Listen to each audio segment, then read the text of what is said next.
Hello, everybody. Good day to you. How are you doing? Hope you are doing very well. And today, on Liberation Chats on Civic Space, we would like to highlight the recent development that has been happening in recent time, especially today, and we call it Battle of the Billionaires. Battle of the Billionaires, and I believe um we would be able to dive so much into this topic quite eloquently. And of course, we would be able to extract as much lessons from it as possible because for you to be a billionaire, you must, many people would consider you that you are in the status of what may be regarded as elite class. You know, becoming a billionaire is not just, something that anybody can just pull off. And of course, what are we talking about? The We can see the altercations between Ayo Fayose, Isaac Fayose, Ayo Fayose is his senior brother, the former governor of Ekiti State. And of course, Isaac Fayose is the junior brother of Ayo Fayose. And of course, there has been an altercation between Isaac Fayose and Cubana chief priest, both telling themselves that I am richer than you, I am not richer than you, and of course many other interesting um development that actually is brought to the fore as a result of those altercations between those two individuals. You know, and what is causing the whole wahala? The whole wahala is caused by this whole city boy movement. Many of us must have been aware of the city boys movement that is ravaging the political terrain in Nigeria right now. All right, city boy movement is like a preparation, a campaign train, orchestrated by the Bola Ahmed Tinubu camp of the political empire in Nigeria.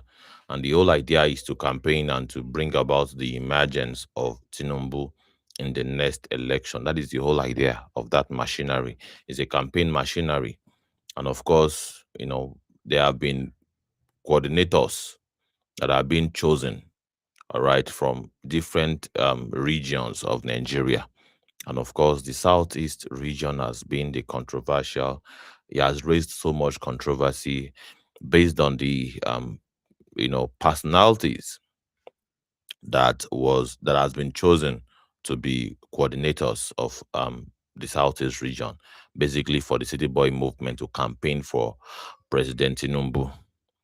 And many are arguing that, well, this is a height of betrayal. And of course, we can see from the response of people all across social media, they are expressing dissatisfaction that why will people very rich and comfortable like Cubana chief priest Anobi Cubana, the likes of Sheyi Vodi. These are billionaires. The likes of Yul Edochie in the southeast. Sheyi Vodi is not even a southeasterner anyway, but at least he's part of the city boy movement you know campaign train, and of course he's a billionaire. Is into fashion, and of course these are, they call themselves a sort of name, and they use some stuff to really justify themselves that, well, this is how they made their money, this is how they become a billionaire. But many people are arguing, and of course Cubana chief priest himself actually said some things that are quite interesting, that really raises so much eyebrow, that wow, it seems as though this is confirming the fear of many people that many so-called billionaires in Nigeria are not independent after all. Seems as though they became billionaire by basically, doing the bidding of the establishment. And of course, Kubana chief priest mentioned some things that, well, Dangote is in bed with the government, Boa is in bed with the government, every top business empire in Nigeria, they need the government to thrive. They cannot really be an opposition to the government, so to speak. So the question here is that these guys are painting the scenario that it is not possible to be a billionaire and really be independent. It's not possible for you to be a billionaire and constitute an opposition against the government. And that is what we really want to, talk about today. And of course, we want to ask from intellectual minds in our society, in our community, and as many as those that have joined this broadcast from every demography. We want to really want to draw from your well of experience and from your wealth of knowledge. That is it possible for you to be a billionaire without you know for you to be a billionaire without any form of government or trying to gain leverage through government interventions or government contracts, or perhaps as a billionaire, is it not within the realms of possibility for you to constitute an opposition, for you to play an opposition role against the government of the day? Because Cubana chief priest said that he has over 1,000 staff under him, and there's no way he's going to survive if he's fighting the government, if he's playing the opposition role, all right, against the government. All right. So officially, to as many as some of us that wants to be a billionaire, to as many viewers, all right, many Nigerians who wants to be billionaires, they should get themselves ready to be in bed with the government. That is exactly what um this altercation that is exactly what this altercation has basically revealed to us. All right, it has revealed that by and large it is impossible to be to be to be to be an opposition against the government. And of course that is quite interesting. That for you to be a billionaire, you must koto, you must be a stooge of the government. This camera looks somewhat, and of course, yeah, it's because of my lighting. And let me see if I can adjust the saturation. The saturation is somehow funny, but that's one of the downside of this particular what's it called? This platform. If it were to be the other platform like Restream, like StreamYard, I mean to say,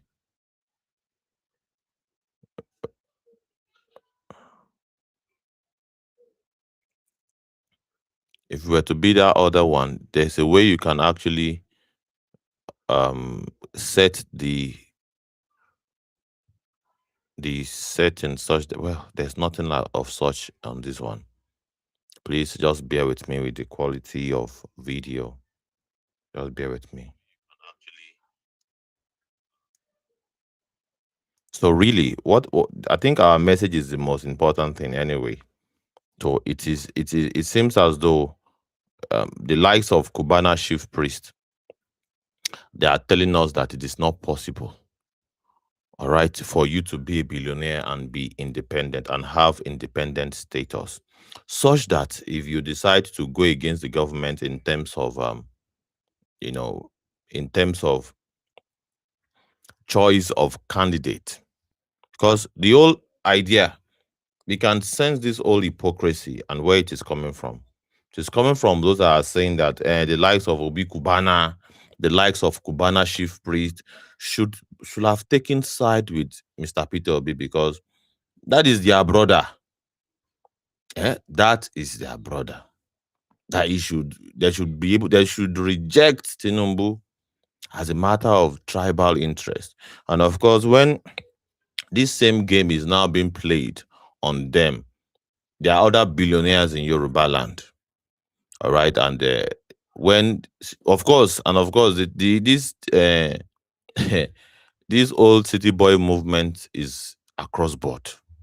So there are other billionaires in Nigeria and industries. We can see industries like the entertainment industry, like the Yoruba film industry, in under a segment of the Nollywood. All right, we can see them rooting for Tinubu already. All right, we can see them rooting for Tinubu already, which most likely would be not because many of, as far as many analysts is concerned, not necessarily because of Tinubu's performance, but because they feel, well, is the son of the soil, is our son. That is Omowani, is our son. There's nothing we have to support him. And of course, when that now happened, the very same people that are basically tongue lashing Obi Cubana and Cubana chief priest and the rest of the southeastern southeastern billionaires. All right, they are the same people that will now turn around and be calling those that are playing the exact same game um, ethnic bigots. So I now begin to wonder what is happening to us in Nigeria with the level of hypocrisy and principles of assault. The kind of principles of assault in Nigeria is unfathomable. All right, the principles of assault is incredible in Nigeria, and of course, you have the link on the. Let me put the link also on the comment section on YouTube before I forget, because once talk don't enter body like this now. Now to just the flow they go.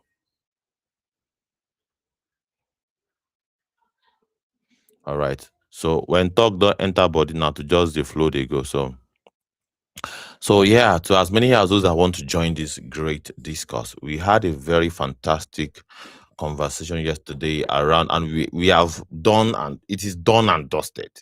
The whole concept of electronic transmission of results from polling unit to a central database that everybody can have access to seeing, and of course, all of the nitty gritty, all of the technicalities that may result from that kind of arrangement. We took our time to really dig deep into it. If you want details on it, go check it out on our timeline on Liberation Chat and of course on Civic Space on YouTube. If you want to search Civic Space on YouTube, use small letters, lowercase, Civic Space, one word in lowercase, to take it to our channel. And of course, you don't forget to subscribe. Let's grow this community. And of course, it's important for us to constitute a force. We have to constitute a force. Otherwise, we are joking. All right. You have basically made so many dumb people popular in Nigeria. And it's time to start popularizing and making sure that intellectual content also gets popular, also becomes popular. There's nothing wrong in Civic Space having 14 million subscribers. There's nothing wrong in Civic Space having 5, 6, 7 million followers on X, and of course across board, including Instagram, and of course many other Momo streamers also. They are even spreading their tentacles way beyond TikTok. They are going into Twitch. They are going into Kick. So there are many other streaming platforms also. It seems as though they have conquered all of the conventional ones, while we are still we see the beg on her. Yeah, I beg, make una subscribe. I beg, make una follow. I beg. Well, and of course, you understand the terrain. The terrain doesn't reward, critical thinking. The way this Nigerian society is, it's orchestrated, the way it is designed, the social engineering in the Nigerian context, Hmm. It doesn't reward you having been able to think for yourself. The only thing it rewards is foolery or idiocy. If I were to be rolling on the floor now and shouting one celebrity name now, pa, those that belong in that demography, they could just begin, they follow, they go. And of course, if they see say na clickbaiting, say na I lie for them. Say na intellectual content we want they do. They go unfollow. Pa pa pa. They go down unfollow because that is what they don't want to sign up for anything that has to do with critical thinking. No, no, no. But of course, we some of us, I would argue that also there are millions of Nigerians all over the world that also really value intellectual content and content that stimulates the mind, content that raises consciousness, content that really challenges your mind to think or to broaden your horizon, really. Content that really focuses on challenging the status quo. All right. And status quo can be so many things. All right. It can be in form of the government mediocrity, the status quo of the same characters in the political atmosphere. It could be so it revolves around so many things. All right.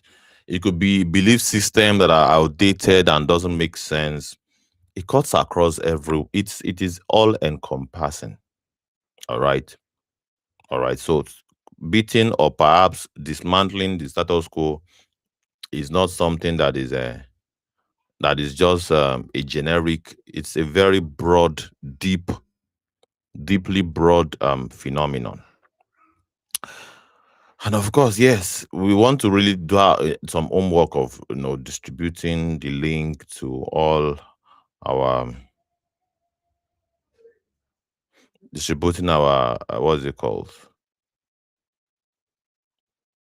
this link, because we have been told before I even started the streaming. I have been told that X have been misbehaving, so I will have to go and copy. The kind long journey where I go take before I could really copy this whole thing, enter the live stream, then copy the link and all of these things. But we have to do some of this work. It's very, very necessary. All right. Very, very, very, very, very, very. So thank you so much. Thank you so very much indeed for joining us today. And of course, it's nice to have us. All right. It's very, very wonderful to have this great community, these great minds gathered together to really brainstorm on the recent developments in Nigeria. And today we are talking about um, battles of the billionaires. All right. Battle of the billionaires. And the billionaires in Nigeria, you want to try them? Hmm? You want to try them? If they begin their bragging is so you know so phenomenal. And of course, they are bragging this time around. While Isaac Fayose was bragging that he's worth over 11 million pounds. Yes, it says all these. It was really tackling they tackle Isaac Fayose really. So in a bid to tackle no, Isaac Fayose was the one tackling Cubana chief priest. All right, please take note. Isaac Fayose is the one tackling Cubana chief priest, saying that he's worth 11 million pounds. He says he's worth 11 million pounds. All right, and you know what that means in Nigerian money? Eh? That is multi-billion naira, multi-billion, multi-billionaire in naira. Let me spell it out. Is multi-billionaire in naira. Because if you are to exchange or perhaps convert 11 million pounds in naira, do you know how much that would be? That is within the realms of over 22 billion, thereabout. So, and of course, Obi Kubana, Cubana chief priest was like, well, that is just the worth of my wardrobe. If I were to talk about my shoes, my jewelries, my accessories, my watches, This is just that. And of course, the picture that I took with Mr. President is also worth over 20 million pounds. That single picture I took with Mr. President, it and of course that you people will think it is joke. Many people will think it is joke when in actual fact it is true. For you to have access to Mr. President, to have a handshake with him, and of course, what must have transpired as a result of that meeting is, I don't want to really doubt or argue it that it is actually true. Just a call, just a single call, and say, well, there's this young gentleman that I have with me here. His name is Obi Cubana, our Cubana chief priest. He's one of our boys. All right, please, I endorse, please, any support or alliance that you can give to boost, whatever he wants. Just do it. I endorse it. That's all. That's what they need. They would approve if it is loan that he needs. Banks will approve it just by just Mr. President endorsement. Just forget it. All right. So when he's saying that the picture he took, when Cubana chief priest said the picture he took with Mr. President is worth 20 million pounds, just believe it. And of course, it is the exact thing that I keep missing this name together. I don't, well, so sorry about that. Is this same thing that Isaac Fayose was now calling out that, yeah, it seems as though, according to him, this is not me, according to Isaac Fayose, that it seems as though the Igbo elites or the Igbo tribe can be bought with money. That is what he said. All right. That is far from the truth. It's far, far from the truth. The fact that a particular strata of a tribe is given of course, the elites of Nigeria in all tribes. We have been saying this thing on civic space for as long as we have existed, that the elite class, the upper class of the society, they will always have each other's back. It has nothing to do with tribe. Now we no get money. Now poor people, you and I, that are poor people. Now we will come the cherry pick.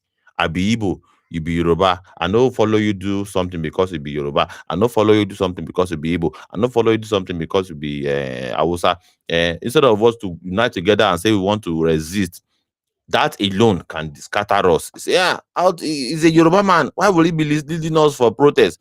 Or is an Hausa man? Why would he be leading us for protest? Is an Igbo man? Why would he be leading us for protest? And that alone will scatter any arrangement we want to have with an established system that is actually oppressive against us. That is more than, and of course, in their own word, they wouldn't say because Tinubu now as a Yoruba man, all right, you can see how he's spreading his tentacles. And of course, all of those that stand a chance to benefit, that belongs in the upper class people. For you to be a billionaire, you are an upper class citizen. For you to have business that you said, according to Cubana chief priest, that under his business, he has over 1,000 staff under him, and he has many businesses. And of course, he knows that if he aligns with the government, it was so straightforward. Go and look for that tweet, that post on Instagram. All right. I don't have to saturate pictures and images and evidences. Go and verify. He says he need loan. And of course, by his association with this movement, he can have access to big time loans because he has so many initiatives in his head that he wants to fund. Despite being a multi-billionaire, he's still very much. He said it over that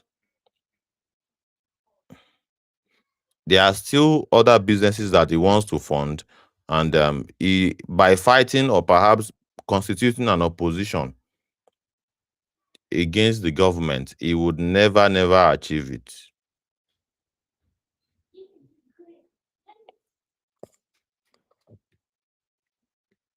Yeah.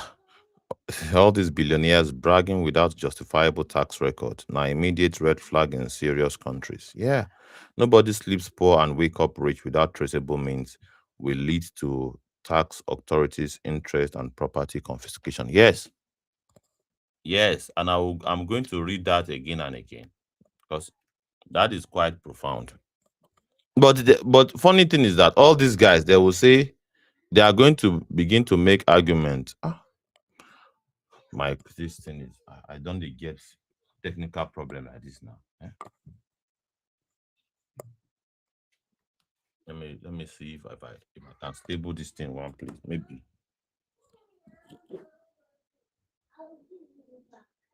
Maybe perhaps well. So you know many people are making the argument that the businesses of these guys are not traceable. There's no way you wake up, sleep and wake up and become a billionaire. All right. It is what it is. That is it. And I will read this comment again. Ask them, all these billionaires bragging without justifiable tax records. Now, immediate red flag in serious countries. Yes. For you to be bragging all around the place that you're a billionaire, you're this, you're that. Your wardrobe is worth 11 million pounds. Your wardrobe. That is what Cubana chief priest said. He said his wardrobe is worth is more than 11 million. I know what that means. That is the watches that he has, the shoes, the clothes, the jewelries. He said that one alone. He has not even talked about his real estate yet. He said he has so many real estates in his hometown. All right. He said he has so much real estate in his hometown that nobody can gaslight him that he does not invest in his homeland or in his town. That his alliance with the city boy movement does not really add or subtract from the fact that Tinubu will win the next election. And many people are now beginning to wonder that, so if you know that, so the idea is that there is basically playing the defeated mentality that whether he joins or not, Mr. Tinubu is still going to win. When many people are saying that is not true. That if people decide not to vote for Mr. Tinubu, he's not going to become the next president. Simple. If the Nigerian people, if the Nigerian people decide not to vote for him, it is end of story for President Tinubu. If the Nigerian people decide to say President Tinubu is a one-term president as a result of the anti-people policies, all right, that he has put in place since entering office, that it is only rich people like Cubana chief priest and Obi Cubana that are enjoying, and of course, ends their allegiance. All right, their allegiance. It is paradise for them. It is paradise for them. So why do you think they would go against what constitutes paradise for them? All right. Why do you think they will go against what is a government that has brought paradise to them? Eh? It's not possible. As far as they are concerned, it's a game of interest. But is it a game of interest for you, my dear audience? Is it a game of interest for you or a game of tribe? And of course, these guys are teaching us a lesson that in their world, there's nothing like tribe. In the world of this elite, and let's face it, Fayose has a way of saying that he is not an elite. He does not belong in the elite. Or perhaps, yeah, he made his money legitimate. But, well, where were you? What financial status were you before your brother became the governor of Ekiti State? And of course, that tells a lot. That will tell us all we need to know. It will tell us all we need to know. Whether or not your brothers being a governor did not really influence. There's no even way that you can even sell that argument to anybody that your brother being a governor does not really open doors for you. Even just by you don't even have to inform your brother that you just need to tell anybody, any investor, any potential investor, and you don't even have to do this by illegitimate means.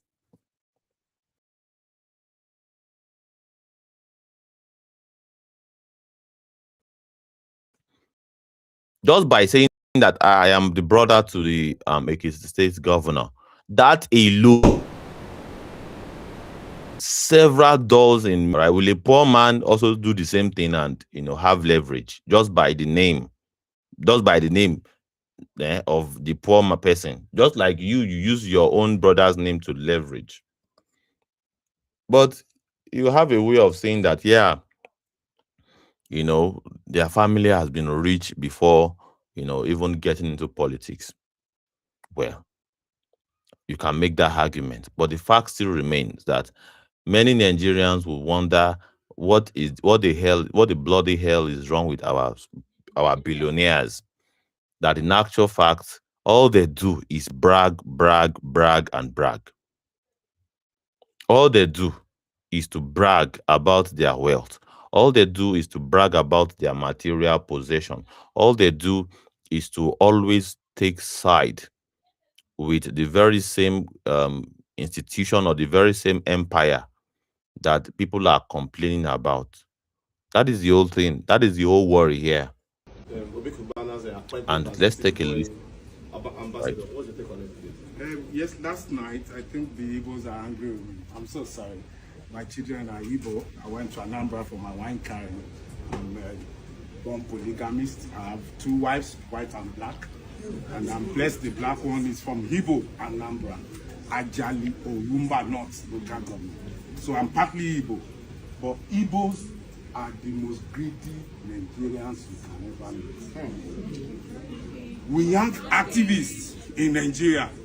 We have a guy called Sunday Igboho. Igboho Osha. Yes, sir. He's back home now. They even want to give him 2,000 title. Yes. Are you kidding about We have bandits, Fulani headsmen, chancing us from the north. There is still one man called Sheikh Gumi. You still say, no, they need money, leave them. It's because no education. We have another guy called Kanu Unamdi. Where is he? Is in Sokoto? And your brothers, Obi Cubana, are wearing a mandate that they cannot use a political power to negotiate and bring their brother out. I didn't say you should fight, but you are a corridor of power. You give me this, I wear your car, you release my brothers. You see, and I don't know their source of wealth. You can trace my own wealth. I'm a billionaire and I'm worth 11 million pounds. You can chase it. I can tell you step to step.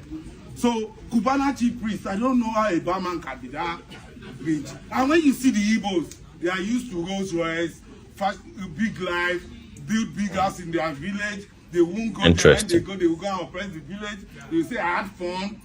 They are oppressors. I'm richer than many of them, but I'm very simple. I don't have police. I walk alone. I'm with my brother today. I go anywhere alone. So you see, the moment you decide to be selfless, you'll be able to help others. Look at yesterday, we are protesting. Obi was there alone, the only Igbo man there. Other people are there, but his brothers, they don't collect cow. They are selfish. That's why they are marginalized, and they will continue like that. They are cheap to buy. If you want to buy cheap Nigeria, Igbo is number 1. I'm sorry for him. My children are Igbo too, so you can't tell me I'm tribalistic.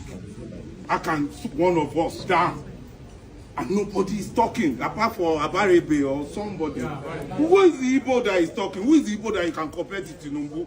I can give you many Yoruba that are similar to Tinubu. I can give you many Aboki that are similar to Tinubu. Give me Igbo one, way similar. Everybody is negotiating for their pocket and they beat it. Association.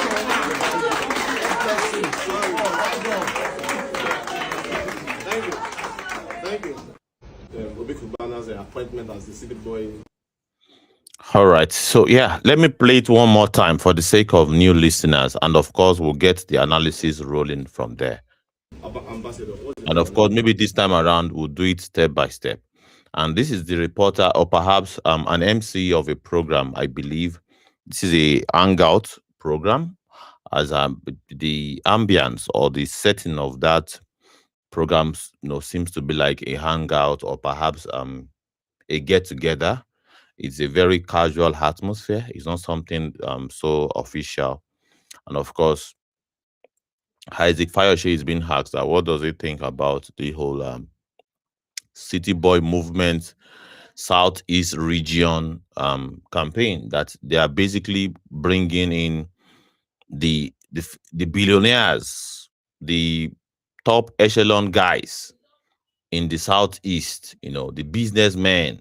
They are cornering them into the City Boy. That is the campaign for Tinubu, because City Boy movement is a campaign um, vehicle, or perhaps a campaign train that is designed to bring about the presidency of Tinubu for the second time, really. So he's been asked about what he think about the whole thing, but he's basically going to reveal quite a number of interesting stuff. Let's take a listen. Yes, last night I think the Igbos are angry with me. I'm so sorry.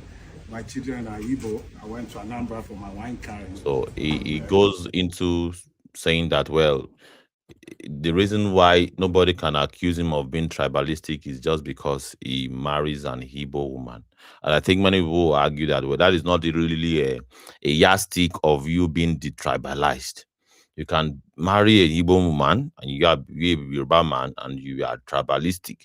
You can marry a Yoruba woman and you be an Igbo man and you can be accused of being tribalistic with your statement. So it is not something that anybody can say that, well, yeah, because I marry an Igbo woman, then that means I'm detribalized. Because my children are half Igbo, half Yoruba, I am detribalized. No, that is not the yardstick of how to measure a detribalized individual.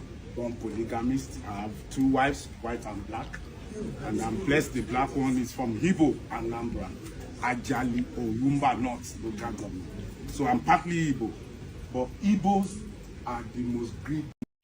You are not partly Igbo. You just happen to marry an Igbo woman. All right. You are a Yoruba man. End of story. Simple as ABC. Okay. Yeah, you're welcome to the studio, Shinwa Ilara. Nigerians you can never meet. We have activists in Nigeria. We have a guy called Sunday Igboho. Igboho Osha. Yes, sir. He's back home now. They even want to give him 2,000 title. Yes. Are you kidding about this guy? No, is not the obvious um, judicial bias, or perhaps you can call it political bias, between the agitators in different regions. There are many agitation or secessionist agitators across all regions. You have in the southeast, Mazi Nnamdi Kanu. You have in the southwest, Sunday Igboho. You have in the south also people that you might call secessionists also in that region. And even in the north, there are so many other groups also that are talking about secession in the north. So it's not exclusive to one region. But it seems as though there's some provincial treatment going on. And of course, we have already highlighted this on Liberation Chat on Civic Space. How this is huge, huge hypocrisy. Why would you, incarcerate or, use a sledgehammer of the law to really go after an Nnamdi Kanu, who, after searching his house, what you saw in the house after killing his associates that really caused him to flee for his life. What you found there was just radio equipment, transmitting equipment, nothing lethal, nothing like any, military hardware or perhaps guns or anything of that matter, nothing. All right, of course, after he fled for his life, he escaped, and you somehow found a way to even kidnap him against his will down to Nigeria. You kidnapped him against his will down to Nigeria. The same thing happened to Sunday Igboho. You declared Sunday Igboho wanted. You declare him wanted, and of course, what would have necessitated a state, the Nigerian state, the government, to declare somebody wanted, such that they mobilized elite security officials to his house to go and arrest him, gun battle ready. And of course, there was an exchange of gunfire, all right, that also led to the killing of many of Igbo's as close associates, people that were living with Igbo as at the time. So he declared Sunday Igbo wanted. Similarly, how to declared Nnamdi Kanu wanted. Sunday Igboho is a secessionist in the southeast for Oduduwa Republic. Nnamdi Kanu is also a secessionist voice for Biafra nation. You declare both of them wanted, you invaded both of them houses, guns blazing. You found radio equipment in Nnamdi Kanu's house, nothing around firearm, no firearm at all. You went to Sunday Igboho's house, you found so much firearms, guns, AK-47, Dane guns, bullets, all sort of things, even traditional spiritual vest. You found everything there. All right. Sunday Igboho fled for his life. Nnamdi Kanu also fled for his life. You kidnapped Nnamdi Kanu from a different country down to Nigeria. You went through all of the process to really get him into prison. He's now serving a life sentence in Sokoto prison. But here you are, Sunday Igboho, no kidnapping, nothing, no court trial, nothing. You just simply say, yeah, you have waived everything that he did. They just waived it. And of course, based on what Isaac Fayose is saying now, they are about to even give him a chieftaincy title in Yoruba land. That is obviously a principle from assault and a flip-flop, a judicial flip-flop that many would really call out. But well, that is just what he's trying to say. That, well, why wouldn't, when you have such situation, you now have Igbo elite, and the argument is trying to make it simple, that what was responsible by and large to shielding Sunday Igboho, to protecting Sunday Igboho, was partly and majorly the Yoruba elites. They rallied round Igboho. They defended him. All of the kings, they defended him. They shielded him. They lobbied for the government to let him go, to leave him off the hook, to remove his name from wanted list. But the same thing did not happen in Nnamdi Kanu's case. The southeastern political elites, the traditional rulers, all of the socio-cultural groups, the politicians, the elites, the businessmen that has voices, they just folded their hands. All right. In fact, Showore at the time called for a protest, calling on all the southeastern, elites, both political and non-political elites, to use their influence to pressure the government to drop that case for the sake of peace. And of course, for the sake of judicial balance, all right, not to avoid this whole case of hypocrisy. All right, the southeastern elite decides to say, well, yeah, they are using every other means apart from protest, a resistance. And of course, that other means they said they have been using did not yield any result at all. And that puts question whether or not they really stood up for Nnamdi Kanu. They are leaving every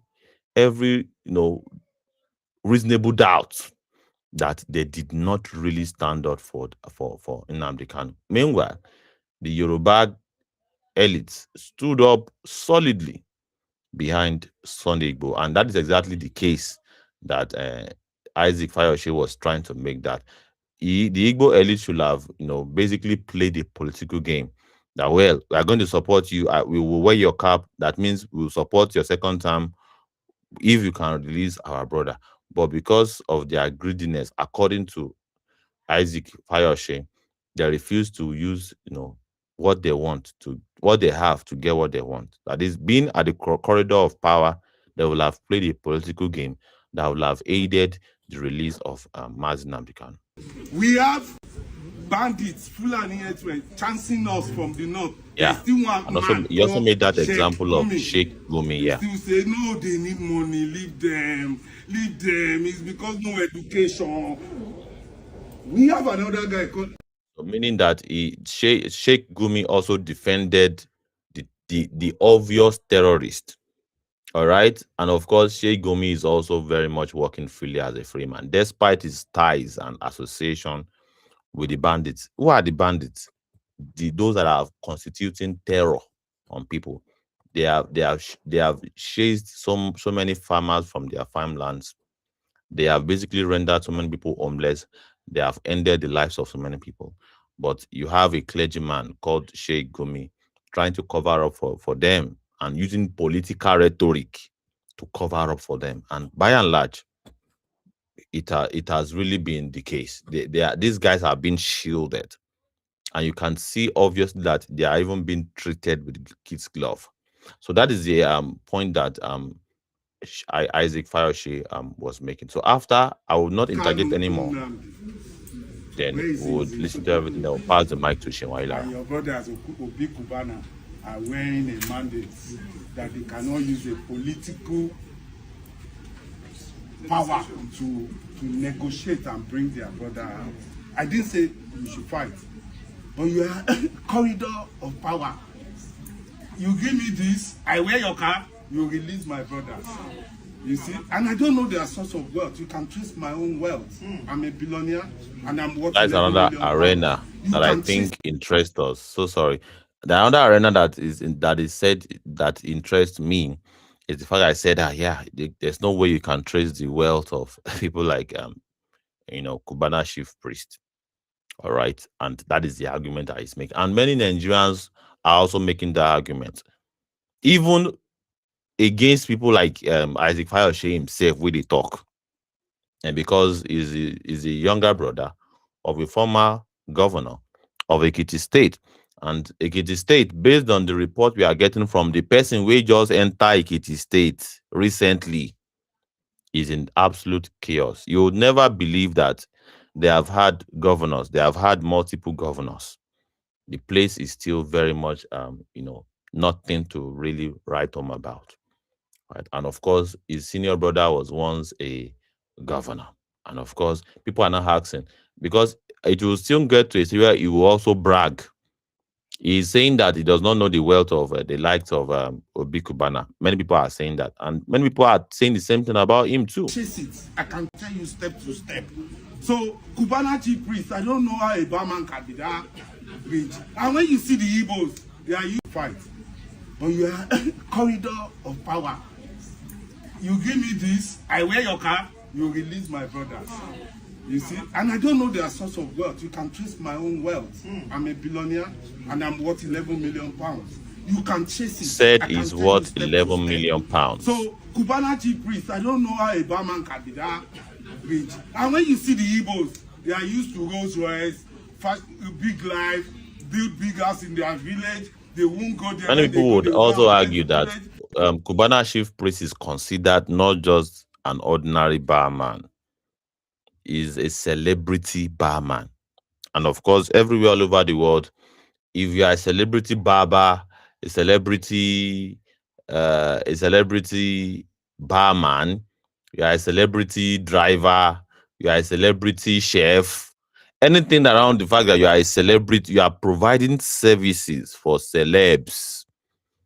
Anybody can make argument that, yeah, you can be, you'll be able to, you should be able to rake in quite a significant amount of money in millions of hard currencies.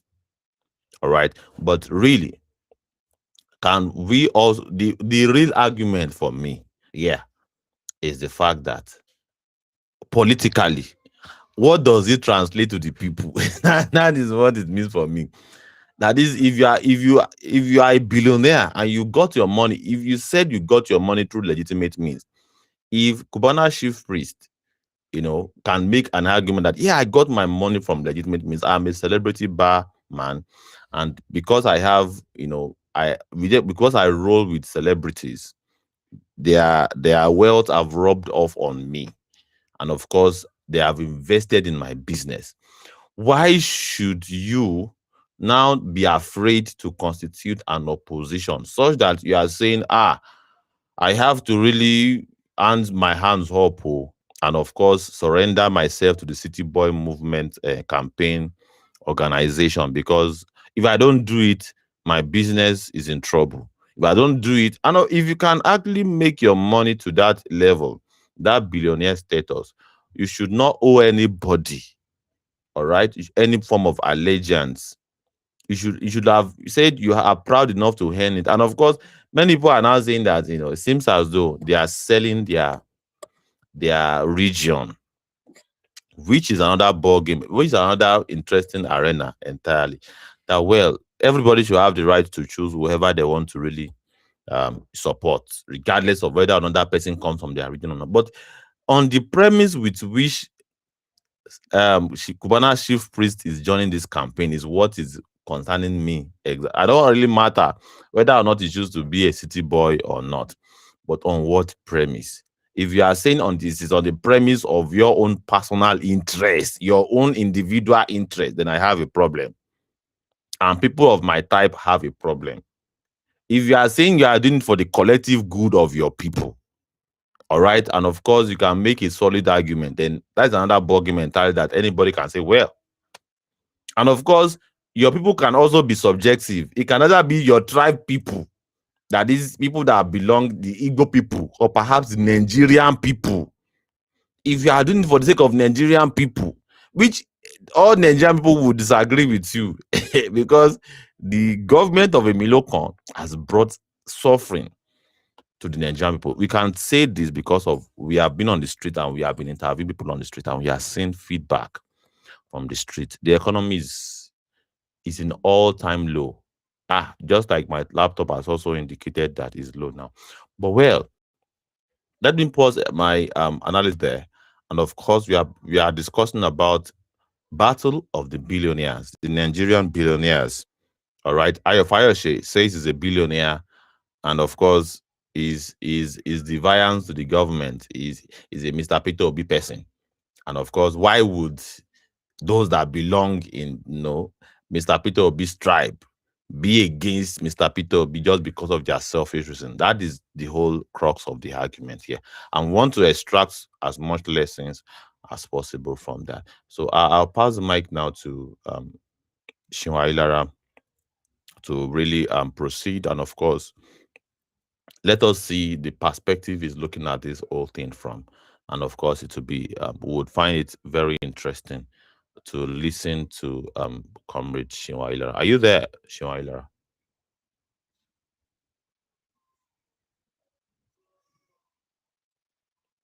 Shinwa Ilara, are you there? Yeah, comrade. I'm here. Can you hear me? Yes, I can hear you loud and clear. Please Oh, proceed. What part of the discussion when it comes to the battle of the billionaires, the Isaac Fayoshe versus Cubana Chief Priest, and of course all of the undertones around that in terms of our political arena, and of course the interests of the so-called billionaires in Nigeria. What do you think about the Nigerian billionaires and their participation and their if activities in our political terrain? Yeah. I can't wait to get started, right? Evening to you, comrade. Great job that you are doing, showing up every time. Um, So to start with, being Yeah, a I won't go billionaire, on Jen. They come. I beg no vex. I won't go on Jen. Please proceed. If you no, know see me, so no, don't think it's network. It's not network. no, no problem, no problem. Yeah. So to start with, we based on the metrics of how to measure wealth, right? You measure wealth based on net worth, based on capacity. Unfortunately, only amongst the oppressed, so-called oppressive nation, measure wealth based on accumulation. Accumulation is not wealth.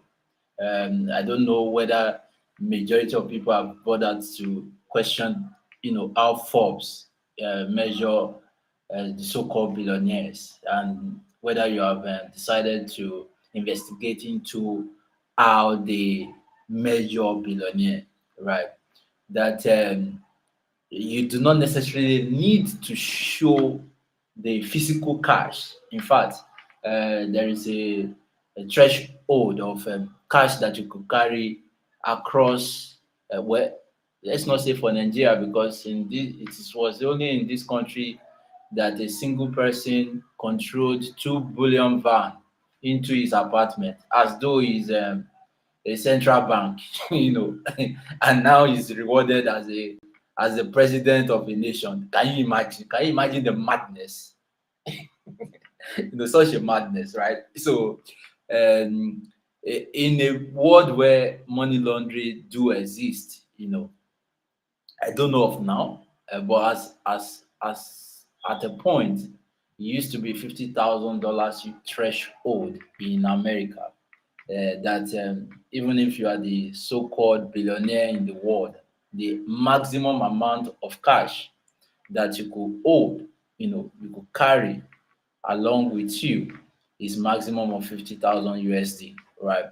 So it is not based on accumulation. It is never based on, your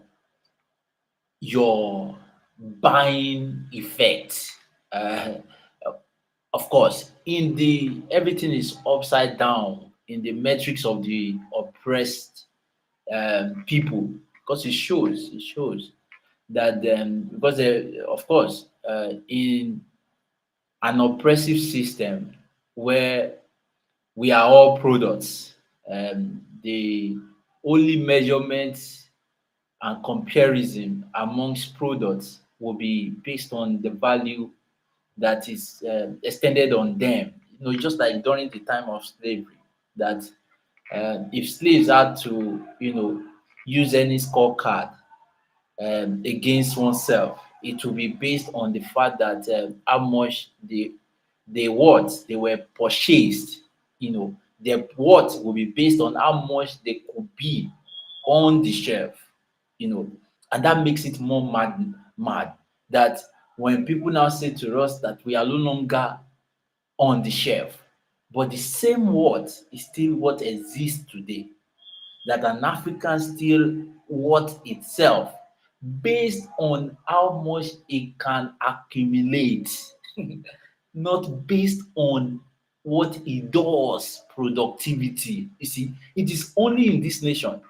Elon Musk, in case you have not heard, I mean, I call him Elon Musk, but for the sake of people who are just hearing this for the first time, Elon Musk, in case you have not heard, didn't buy Twitter with his cash, didn't buy X from Jack Dorsey with his own cash. What he needed to present was his assets, not cash. What he needed to present was not products, was not accumulated products. He's not buying of wristwatch, Richard Mille. Richard Mille do not make people wealthy. It's only the oppressed that think in terms of accumulation.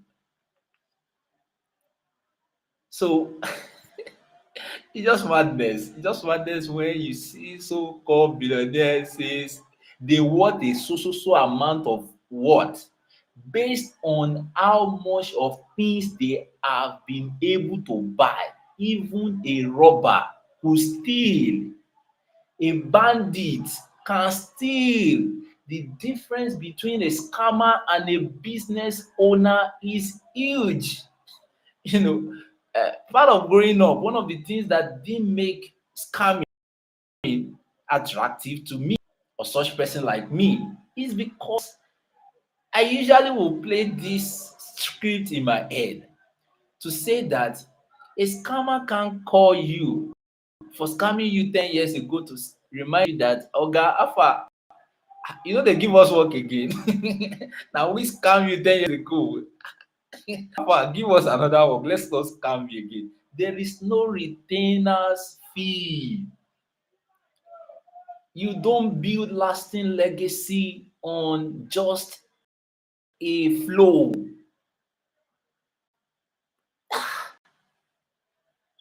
These are information that is out there. At least you guys want to you follow Forbes. List the Forbes has the criteria for making for telling people a billionaire, for calling people a billionaire. List the go and read the criteria and see whether the so-called boy house boys, the celebrity farmer, and you made a very funny point. Celebrity farmer. I wish we only just needed to serve these idiots to become billionaire. Oh. Go and see people who work at a co-Atlantic hotel that cannot afford home. A company was just telling me earlier today that the so-called Calabar coastal road that they are building, there's hundreds of our people already sleeping on that road. And what do you think they are serving? They are servicing Banana Island. They are servicing the so-called billionaire spot in Lagos, and they cannot afford a home. No, you can't tell me that there is anything called celebrity, any yeye stuff in this country. No, you can't tell me that. We must be deceiving ourselves in this, and we deceive ourselves in this nation. But no be all of us go mad now. No be all of us stupid. No be all of us don't get brain now. You see, that's why some of us cannot keep quiet. Some of you that get brain should not keep quiet because they go take you for a fool. These idiots are already taking us for a fool. Only in this country that an idiot goes abroad and buy a gin and say to himself he's now a billionaire because he could buy a gin, because he could buy a shirt, because he could buy a ring, because he could buy a chain, a necklace. What the heck? What the what the F? An idiot.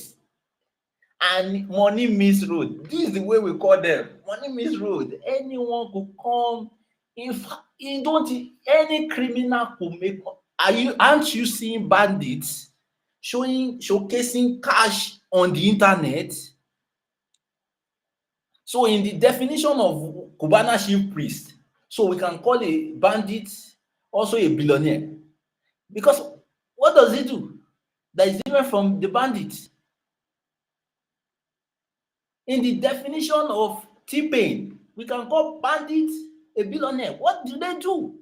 What has T-Pain contributed to this nation to control bullion ban to bring into his own house? Not just that it is wrong for you to be serviced such amount of cash in your house when you are not a bank. What the heck? Where do these idiots take us for? No, these guys must be a confirmed idiot to even showcase it. But it shows the level of awareness in this country. And that's why they miseducate us. They underfund education so that they can make us relegate to their level. So that all of us, an idiot with a blurry vision, can now lead people into their pitfalls. No wonder these idiots called religious idiots who are boasting. Idiot called Oledepo. Oledepo is boasting to be the richest pastor in the world in this country. And you do not see that as fraud. I don't know what your definition of fraud is. That once you see an environment of Pablo Escobar and you see any Escobar, is fraud. People don't build wealth in isolation of net worth and capacity. What the heck do this idiot take us for?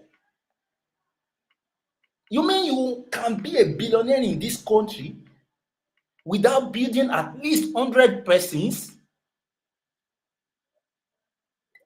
At least, and I'm saying the least. Do you know what you have to do to make a billion? Do you know the kind of bottle of drinks that you have to sell to make a billion? And I'm not saying profit on sales, make a billion. Do you know the kind of channels that you have to create, distribution channels that you have to create? Are these guys idiots? They must be idiots. These guys must be idiots. But the definition of who a billionaire and what a billionaire is accumulation. And we must not deceive ourselves with that. And this is where it's now take me to. Based on assets, every Nigerian, every African is a billionaire. Based on assets, you are a billionaire. In fact, you should be angry if the billion is not in your pocket right now as we speak. You are a billionaire.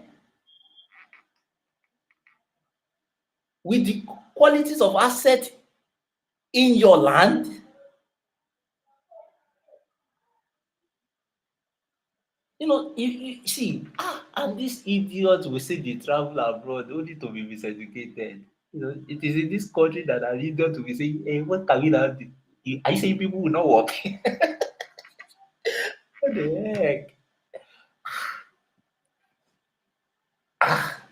What the heck?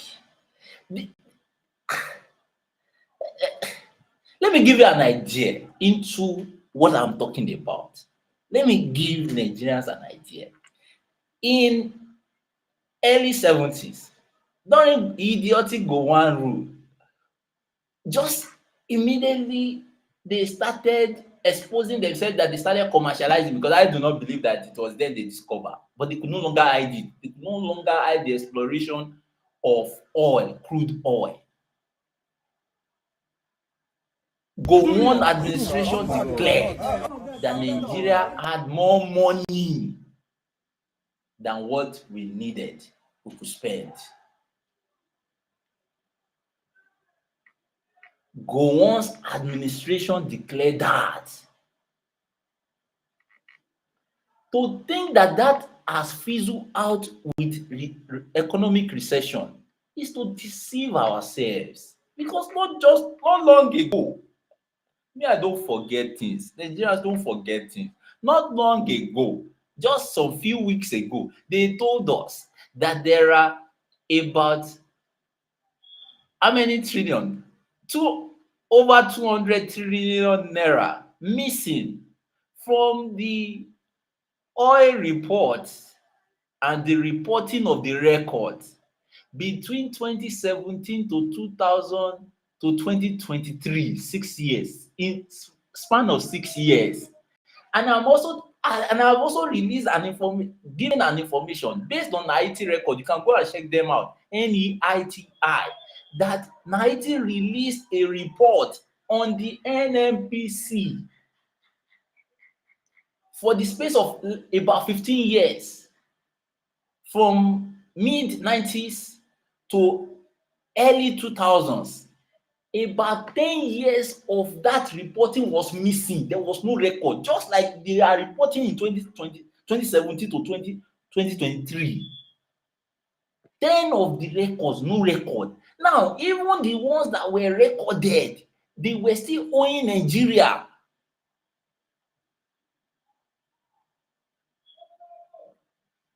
with all these, and this is just one extractive industry. This is not the 90 is responsible for the reporting of extractive industries. This is just one. We are not talking of gas. Nigeria has been exporting gas since 2000s, if not more. There is no record of the reporting on gas and how they are exporting gas from this nation. There have been rumored clips upon clips showing that Nigerian government have been extracting gold and diamonds and precious stones from this nation. No records. You are a billionaire based on asset, in case you don't know. The Congolese are sitting on a major resource powering whatever you call technology now, called cobalt, and they have it at a commercial quantity. So, if in case you don't know, based on assets, we are billionaires, and these are not assets going way.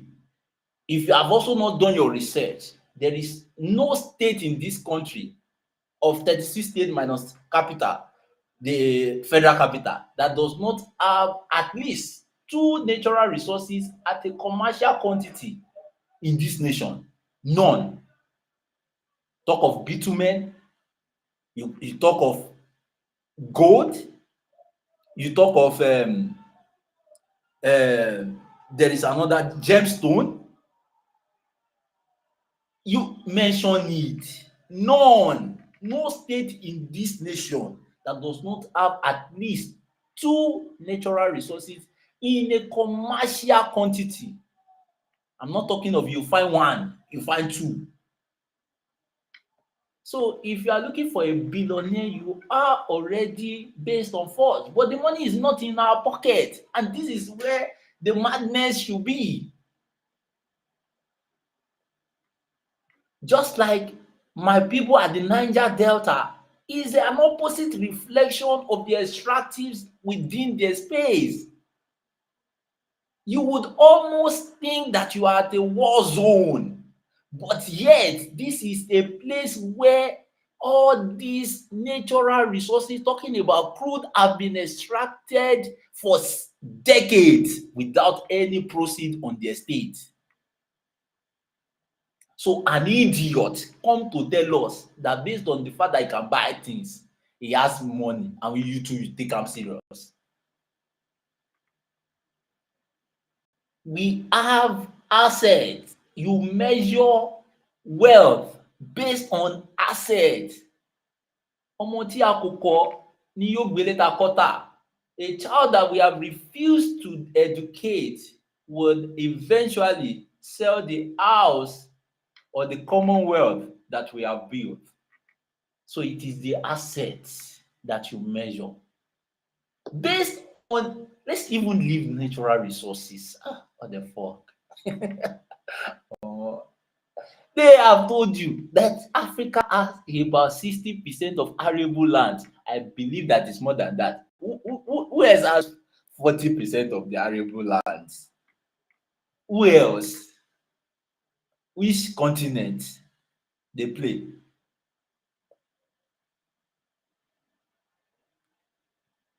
They have the arable lands, but they have turned all our lands to cash crops, to cash crop farming. You think it's normal? But they have arable lands. Based on the fact that you can even power food is enough. That is asset. Why do you think they are sponsoring GMO food? Because they want to crumble that. Because that's assets. An idiot should not come on TV and put paper on and say he has money. That's not money.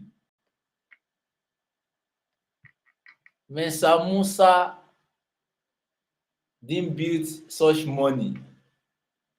Mr. Musa, in case you don't know, at a point, the richest man ever alive. And some of us would argue that none has actually uh, come close to his kind of wealth, right? So you measure wealth based on assets, based on network. How can we measure wealth without human input? How? How can you measure wealth without human capital, human capacity? How? Who does that? Who the heck does this?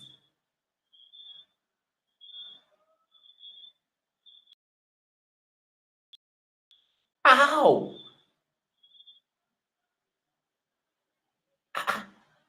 Man, you are not developing human capital. You want to build wealth.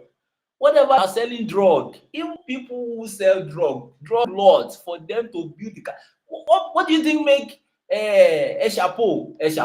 What do you make me? What do you think make I've got his name before. Narcos. What's this guy's name in Colombia? Is it Colombia? These drug lords. Escobar. What do you think make Escobar? It was the sophistication of his network. What the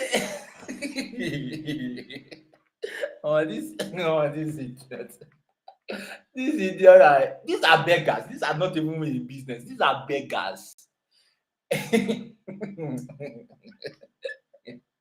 Ah, these are beggars. In the definition of what wealth is, we should not even be talking. We don't even know. They do not want 1 naira without begging. And I'm saying it for fact. Without begging, this idiot cease to exist. Now, that's why I'm saying that we should be angry. You should be angry that with all the assets in our land, where is the money going to? Because it's not in our pocket. It's going to the so-called idiots that these stooges launder money for. Is going to those idiots. Neocolonialism is not just a mere rhetoric. It is our further exploitation of our common wealth for the interest of countries other than ourselves, of the interest of people other than ourselves, that Paris can boast of lifespan of about 92 years. Shows where African money has been going through, and Nigeria with the least lifespan of 52 years. The comrade earlier today was telling me of the agony that he saw in a child of 18 years was almost bored, with stress and struggle. And he said clearly he saw it, his lifespan clearly for what it is. You are not expecting such a child to live above any reasonable age. But in Paris, in Monaco, they are boasting of 90 upward years. And Paris, believe all you want to believe all you can, has no physical asset in the ground. Their only asset is controlling and creating a neocolonialist state in Africa, subduing African nations to work for them, to literally loot them of their resources and of their common goods. They are coming for you. They they are almost done with the Sahara region, or the Sahara region are forcing them out, but the stooge of idiot called a leader is welcoming them here. Una go pay tax, eh?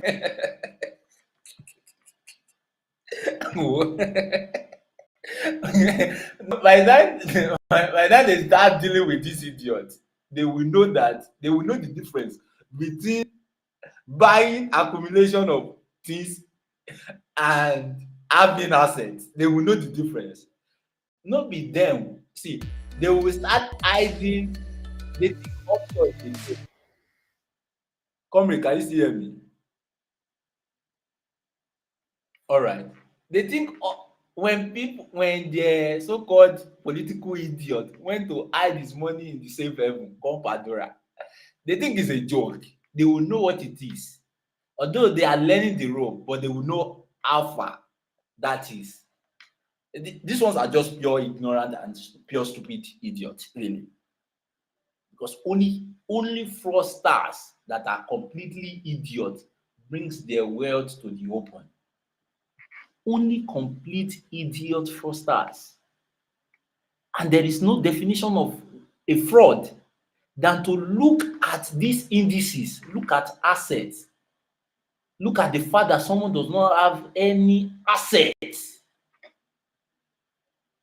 does not have any solid networks, no functioning research institute. You think it's a joke? They are not creating sophisticated distribution channels. You think it's a joke that China has created a drone for delivery? The more you automate your business, the chances of you making more money.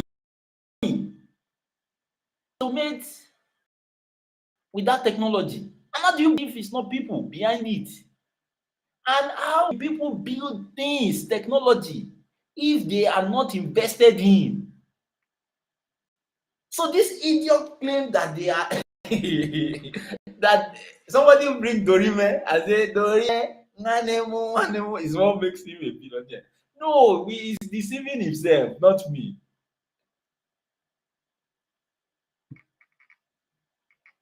These guys are not interested in building capacity. They don't even know. They don't even know the metrics. I have said, don't take my word for it if you are listening to me. Just go to Forbes. At least you believe in Forbes. I do not totally believe in Forbes because they do all government magic. But just go to Forbes and see how the measure come about Elon Musk being the highest billionaire, or Tesla, or which other, Jeff Bezos being the billionaire, or Bill Gates being the billionaire. Just go and check it.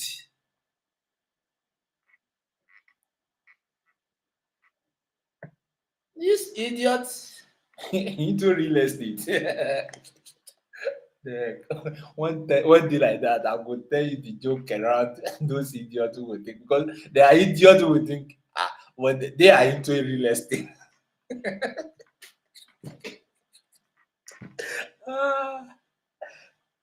Ultimately, what I'm saying is that you cannot have a billionaire in a neo-colonialist state.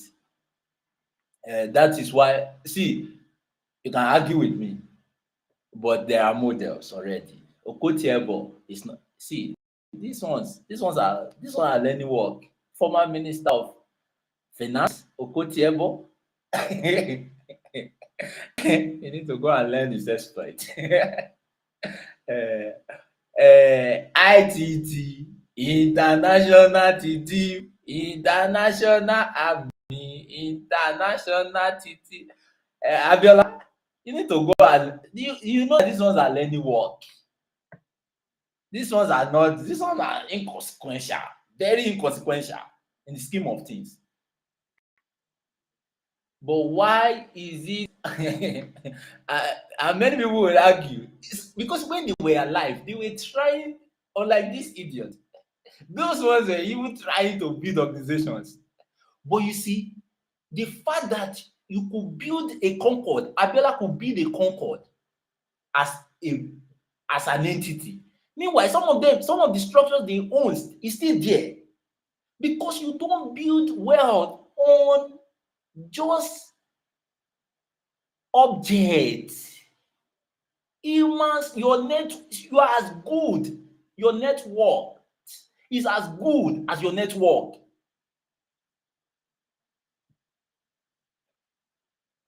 You are not investing into the humans, you are not building wealth.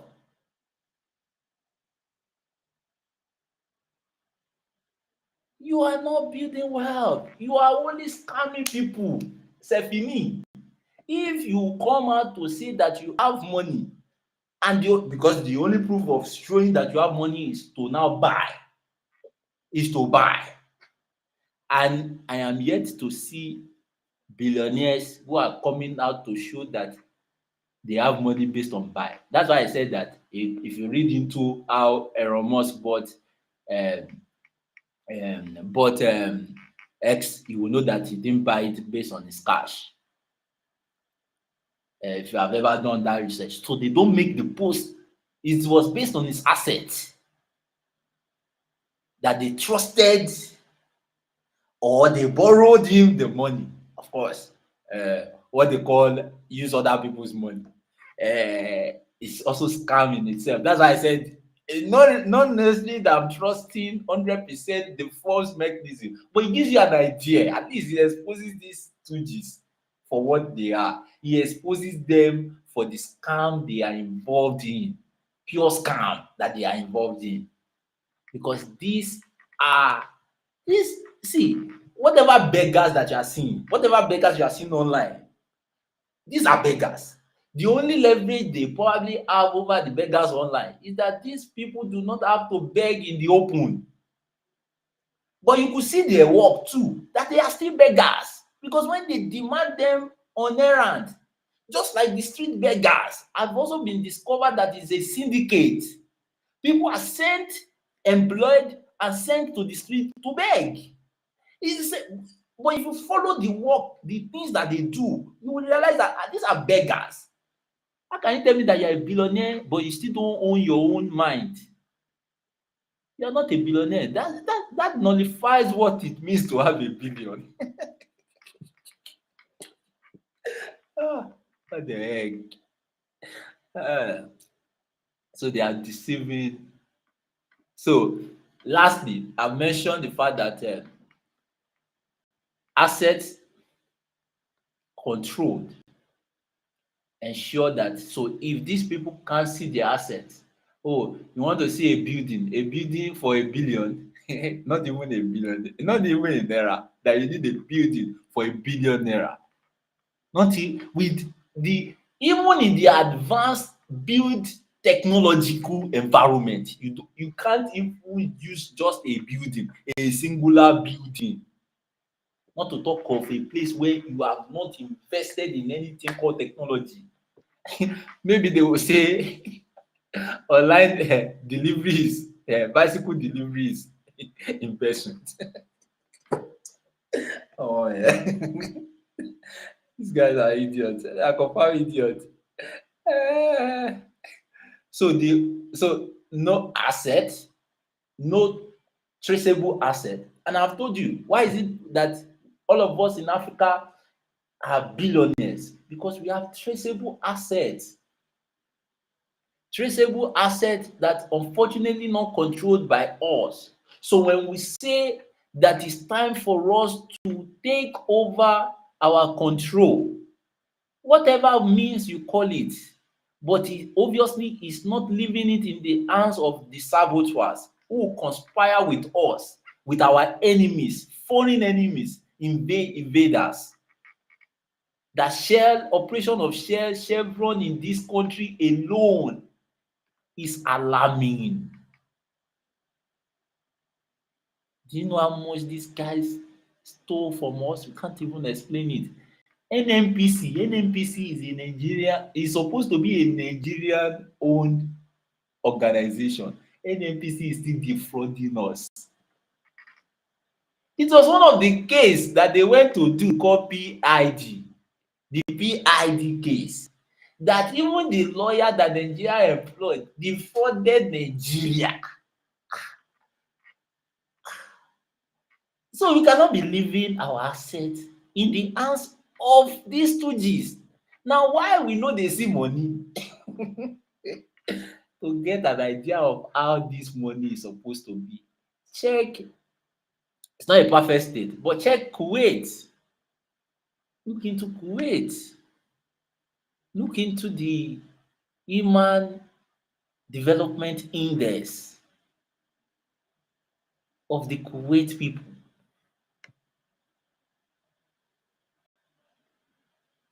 Look there. Dubai is not the perfect example, but the criminal rate in Dubai is the least. The least. Far better than UK and America put together.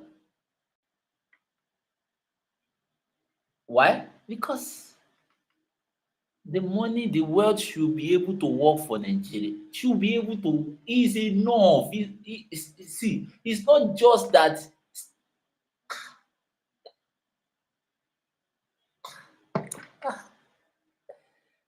the money is enough. It's over enough. When Gaddafi was paying the Libyans stipends, whether you work or not, stipends. It was not that it was going down. The money is enough. You are a big, these ones that we are leaving our next generation with loans. No, this is not a country. This is not the continent where we are supposed to be leaving any generation, leaving loans, leaving debt behind. But these stooges, this idiot, this Atokowa Baleje almost, these ones are almost Joe Rolari. These idiots in their definition are not, well, they are also proceed of the system anyway. These ones do not see any other way of defining wealth other than that paper. Including your president, other than that paper. That's why they must carry it for him. He must see it. Na the thing wey dey define them be that. That's why if they don't use corresponding jewelries, even if they can make their own, they have to use the brand that is popular, because when they dey Finally, growing up, na that Adamma brand dey most Burugo, of my dem wife. need. What up, ladies and gentlemen?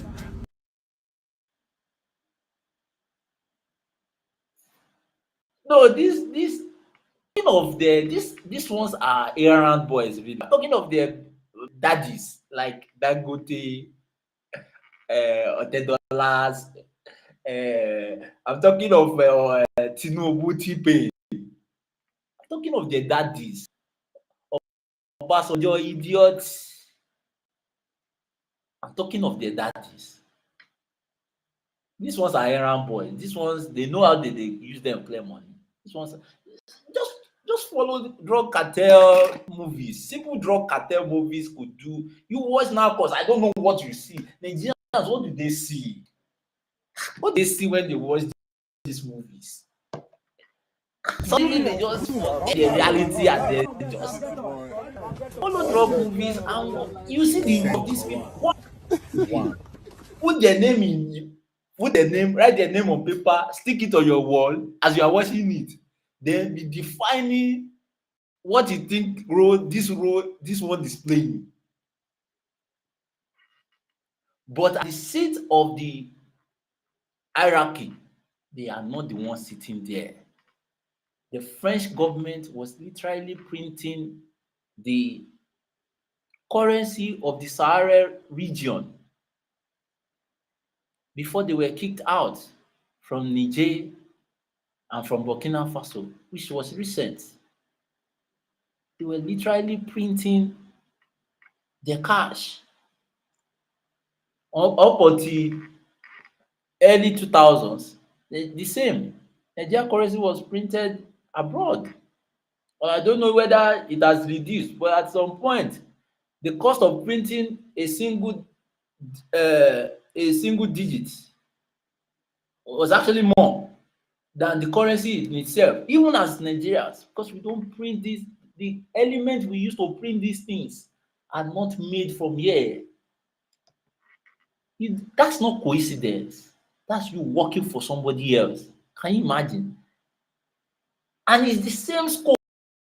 How can a bank tell me that they are making a bank that whether I make profit or not, they charge me on top every money coming into my account that are not offering service, and a bank manager will not, or a bank owner will not tell me that he had made billion. He didn't service me, he robbed me.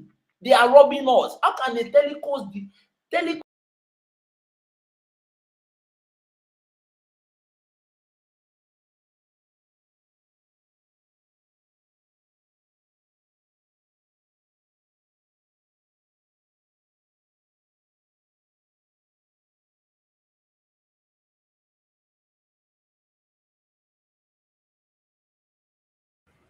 Yeah, it seems as though we have lost Shinwa Ilara. Is Shinwa Ilara still connected with us? Yeah.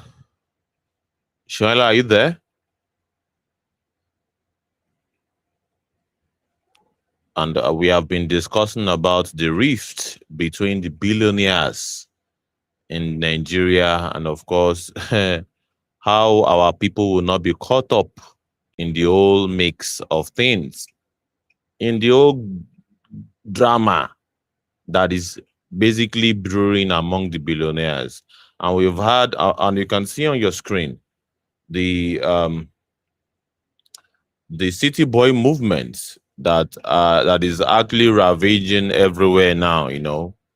City boy movement where you have the billionaires across board in the southeast that the Tinubu government is basically bringing on board to basically take charge of the campaign train that will make him become the next president, or of course renew his tenure because he has served for 4 years.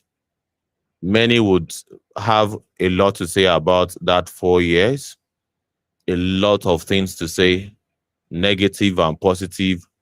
But it seems as though the only people that have positive things to say about Tinubu's government, rich people, which brings to fore many arguments that, well, in a government, in a serious government, is it always the rich people that will be having good comments to say about you? All right, in a government that is very, very serious, all right, should it only be the rich people that will have good things to say about you? Abi poor people also have a say? Does poor people have a say in your government? All right, it seems as though it is the government of the rich, by the rich, for the rich.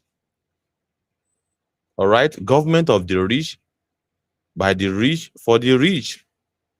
Only rich people have a lot of things to say about the administration of Bola Ahmed Tinubu. And of course, you can now see them clashing.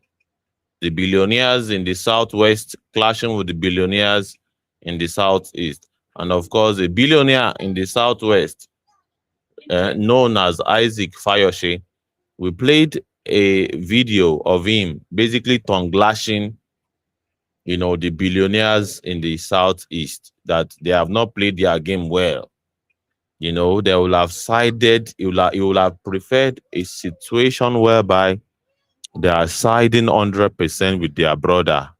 But it seems as though, the reverse is the case. That why would they be siding, or perhaps not being able to play their game well under the, administration of Tinubu to secure the release? Number one example that he made, you know, that he made was securing the release of Nnamdi Kanu using their influence. But it seems as though they are more committed about their own business empire than the welfare of their own brother. He made that argument, all right, as if it is something alien for the upper class to always take side with the government of the day.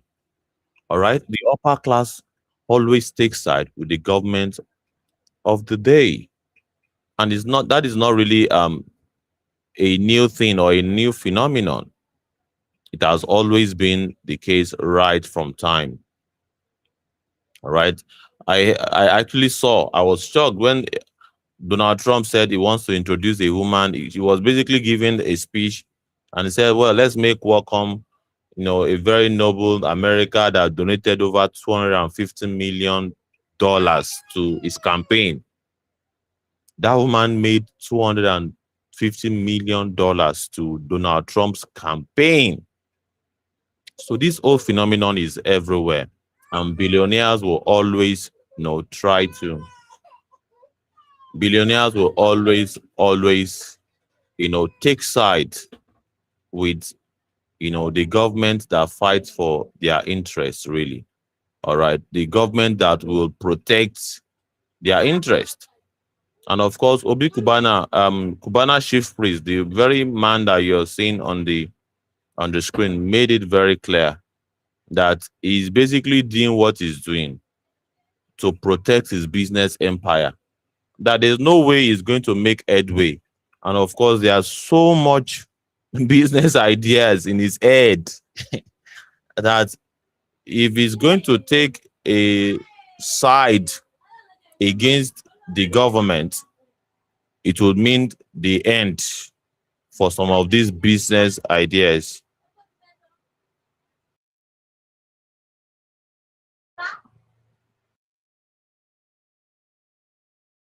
So it will be a suicide, an economic suicide, if we decide not to jump on this train, this city boy train. Uh, so it is very, very important for us to take note of some of this rhetoric, for us to know the whole concept of class interest, the class analysis, uh, class analysis. Know your set, know your class, all right, and support and stay in close connection with your class. All right, do not fight your class, because the upper class people, they would never fight each other. They will always stand in solidarity, support one another. All right, that is what they are known for, really. All right, and of course, many of us will not be surprised if indeed they decide to merge with one another. But we can see Isaac Fayose basically saying, well, this is a very, very, very miscalculation. And that I wonder, while this is a miscalculation, that rich people like Cubana chief priest and Obi Cubana and other Southeasterners, they are basically saying, well, we cannot take the back seat this time around. This is a man, Tinubu has already 30 governors on his side. 30 governors. All right. And of course, this is to many people that are also on this Twitter that believe in power game of power, game of striking alliance with fellow politicians, striking alliance, networking. That is what they believe. So when Tinubu now networks, it becomes a problem. When their own when their own principal is networking, no problem about that one. All right. When Obi decided to network with his fellow politicians that are not inside the APC organization, there's no problem. Even though they had problem with some of these characters before, immediately Mr. Peter Obi joined that so-called coalition. They call it coalition. Many Nigerians will call it a get together of former politicians that have missed out or they have left their, their major base. Some have left their base of APC. Some have left their base of PDP. So it varies. It varies. It varies. So in actual fact, when Mr. Peter Obi does it, it's fine.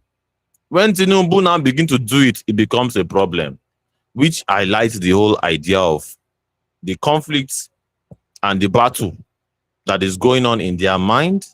And of course, the battle that is going on ground with the billionaires. Let's not get it twisted. There are billionaires on the side of Mr. Peter Obi. Let's not get it twisted. There are billionaires on the side of Atiku. There are billionaires everywhere taking sides. It just happened to be that when some certain billionaires now take side with the incumbent, it becomes a problem, which highlights when people are saying, when some people like Shore is saying, the oppressed must organize with themselves, not with the billionaires, because billionaires will always have their loyal followers. They will always have their blind loyal supporters. They will always have vulnerable people that they can corner to their side just through philanthropy. Philanthropy, by just giving out money, they can corner millions of people to themselves. But the conscious ones must also form a community. The oppressed who are conscious they must constitute a force such that that force becomes a majority that can challenge some of the edge or advantage that the billionaires have. So let me pause it there and pass it back to Shinwa Ilara. And perhaps Shinwa Ilara, we have 5 minutes to go. Then we'll pass it to Godwin. Then we'll return the mic back to Shinwa Ilara. Let's go that way. And of course, to the members of the public, this is not a boys' club that is arranged. The very speakers that you are seeing on your screen, tuning in into this program or this broadcast, they used this very same link that you are seeing on your screen. If you also use that link, you would find yourself in the studio here. So yeah, let's pass the mic to Shiwan Ilara. Please, you're welcome. Shiwan Ilara, you're welcome back. Yeah, comrade. Thank you again once more. Um, paying for like I was saying that how can the so-called telecos tell me that they are billionaires? No, they didn't make billions. They stole millions and billions from us with this shitty business, with this shitty service and offerings. This is not doing business. This is stealing money from us. Yeah, and this is I'll speed it right so that I can allow other people to chime in on the conversation. Right, that looking at the dynamics of how these people came to be, we realize that they are state products, state produced. That almost vast majority of anyone you talk around our space today were produced by this state. The same state that took away money from our pockets, our collective resources that should go into our collective functionalities like building social amenities, the same state that deprived us of things that is supposed to, create enabling environment for us. Things that are supposed as simple as good road structures, for instance, that to ship anything from Lagos to Abuja is actually more expensive than to ship things from China to Lagos. Such absurdity, you can't believe it, but it exists. And that is where madness is. That the only business worth mentioning within this space is export business. In a country where we have over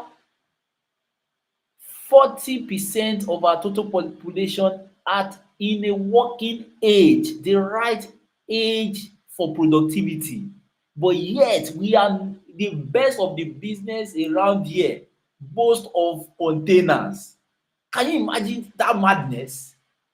And you want me to take this idiot seriously? No, they are in their pocket. So when a state like that, when a neo-colonialist state creates this environment, the only people who can function within it can only be those that the state empowers, nothing else. So it is going to be directly from state pocket into their pocket. That's what makes them.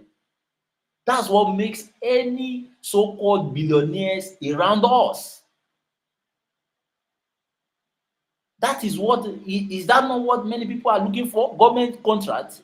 What is the implication of seeking for government contract? The implication of seeking for government contract is so that you can also have a share of the largesse that belongs to the commonwealth of our people in your pocket. And when you do so, and you strongly believe that the largesse that the government can distribute to you, because this is supposed to be largesse for over 250 million of us, the largesse they can give to you can make you. Is that not why your judge dey share testimony of such contract? That is the implication. It is the exclusion of many from that largesse that makes it huge when it's gotten. It's ill money gotten. It is not sustainable. You don't build empires on that. Toyota as a business have existed for over a century now. Adeboye Irogboye cannot build any empire with such lies that he has created. He's going to die immediately that he dies, or even die before he's already dying. So it's the same for all of them because they are not building industries. These idiots are not building industries. They don't even know the criteria of building wealth. So to sustain it, for Irogboye to sustain his ill money, he has to partner with the state because the state can actually see into the criminality that he has done with such accumulation of land illegally. They can see through it and take it back from him, which they will still take it back from him anyway. It's just that he would these motherfuckers, they don't know what's coming for them. When another of the so-called boy called Irogboye, yours faithfully is the 45th president, I, yours faithfully is the 45th president, I said that got a 400 million only to send phone text message. When he said that when Nigeria starts working, that all of them will be in jail, it was not missing words. That was exact truth. Because all entity within this nation, if you scrutinize them, vast majority of them will not stand. Because that is what happened in a neo-colonialist state, in a state where people can boast of wealth without equivalent service. That is what happened. And what that would do is that at best, you will have people at the beacon of a state institution because the state makes them and it can break them. Let me stop there. And it will break them if they go against the state. That's why they cannot go against the state. Yes, back to you, Liberation Child. Thank you so much. Thank you. It's such an interesting arena that you want to take us to. The arena of the religious billionaires in Nigeria. They became a billionaire just through religion. What business? Pastor Chris Okotie. Is it? Yeah, Okotie is there. Chris Oyakilome is also there. What millions of dollars? What business? all right, gave them that much money, all right. Pastor Oyedepo is there. Pastor Adebo is also there. What business gave them that much money? And if they made that money through religion, then it's quite unfortunate. And of course, and these are these very characters that will also influence those that should constitute the leaders for Nigerians. All right. I saw in my vision. His name is written in the Bible. And of course, I asked, Lord, how is it possible? He has so much fear. Please give him wings to fly. And of course, his worshippers, they shared and they were shouting hallelujah.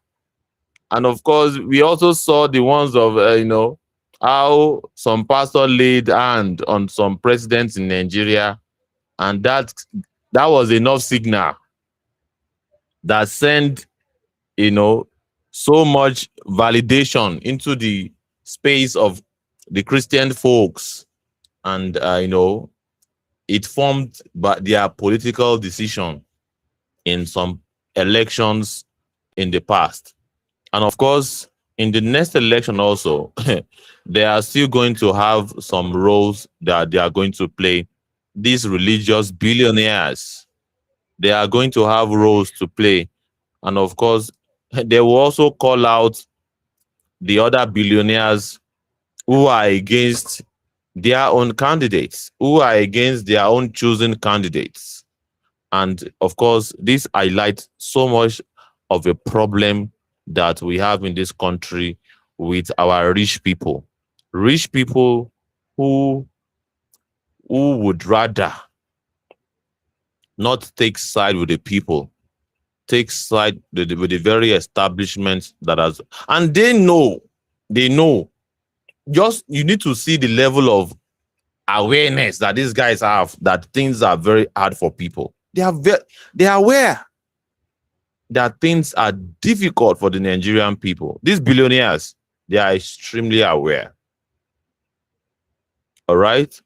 But instead of basically standing in solidarity with the people, they will come out and says to you, I cannot fight or perhaps come against or be in opposition of a system that contributed to my wealth. And of course, I cannot be part of a system. I cannot constitute an opposition against a system that would give my business leverage. And these very same people, once they now see poor people selling their votes for 5,000, selling their vote for 10,000 naira, or selling their vote for a can of malt and rice, they are the ones that will also, because they are the ones that will also be calling out poor people that they are selling their votes. When in actual fact, they have also contributed to vote buying in one way or the other. They have sold their platform. They have sold their influence for politicians. All right. Earlier today, I saw a video of Mr. Peter Obi, walking towards a granite seller, and he asked how much is the granite, and the woman said it is 7,000 naira. And in actual fact, everybody agreed that that bottle of granite is nothing more than 4,000 naira at the very most. But the woman called it for 7,000 naira, and Mr. Peter Obi did not even bother to ask, is it that expensive? Why is it expensive? All right. And these are some of the things that my administration will help to solve. And of course, ask why the woman will inflate the price for him. That is it because he's a politician? That is why he's selling at a higher rate? Just to even, create awareness that, well, I'm not special. I want to really serve the people, and I don't think and I should pay more for serving you, or I have not accumulated my wealth through any dubious means. Hence, the need to really start spending anyhow in the street. I want to patronize you, not because, but well, obviously, the reason for the patronage is for optics and to really sell the party to the woman, not necessarily to actually provide hope of a better and rewarding future for the woman, for the woman's children, and for the community. And that is very, very much allowing. And you have those billionaires scattered. In fact, anyone running for office in any of the major political party in any capacity must have been a billionaire. If you look at their pricing, the way they price their tickets, we understand that currently, all right, they price the nomination form of APC is nothing less than 100 million naira. For you to pick up the nomination form to run for president, no matter how intelligent you are, you've got to be a billionaire. All right? And the same thing applies to every other, all of these so-called major parties. And none of them, we believe, will sell their ticket below 50 million. None of them. And that alone tells you all you need to know about the heavy monetization of all our system in Nigeria. Many people have a problem with that there are so many concerns with monetizing the system to this scale, such as, it is not available for an ordinary Nigerian. Do you know how many years it would take for an ordinary Nigerian that is a professional, who is also sound, that also have the right to run for office? Do you know how many years the Nigerian, okay, let's even take the Nigerian professor as a case study. The Nigerian professor, the highest level, the senior prof in Nigeria, ends within the realms of the highest 800,000 naira. 800,000 naira. And the prof have to cater for everything for himself. He have to cater for his fuel of his car, the rent, feeding, and other things. So even if the professor, as a professor that is intellectually sound, wants to run as the president of Nigeria, the prof have to save money for how many years before he can raise 50 million? Just think about, you have to save money for how many years to raise 50 million? And of course, will he have to pour his life saving into buying nomination forms? And what signal are we sending? All right. And what that gives you all the idea that you need to know that we are not fronting our best mind, our best brains. All right. And the system is orchestrated in such a way that the best of the best in terms of position and elected positions are reserved for only rich people. And you now begin to wonder why our society is driven by materialism. Our society is driven by materialism. You now see youths, getting themselves involved in shady endeavors just to make money. You see youths getting themselves involved in fraudulent activities that is called Yahoo, internet fraud. You see them getting themselves involved in rituals that will potentially give them some quick money and the likes like that. So this is worrisome.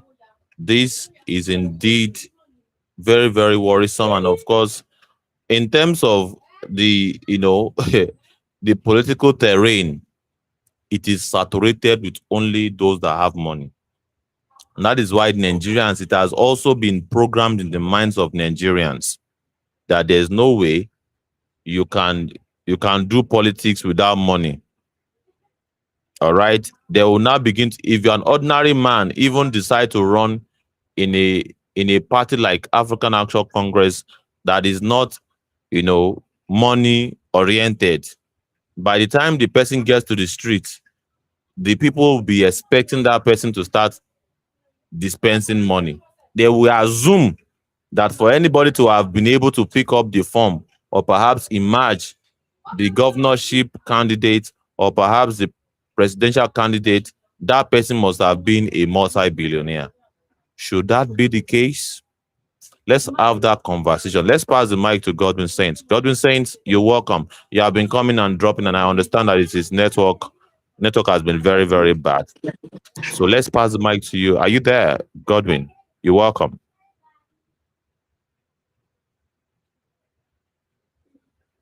Godwin, are you there? Welcome you into the studio. And of course, to as many as those that also want to join us in the studio, please feel free to join us in the studio.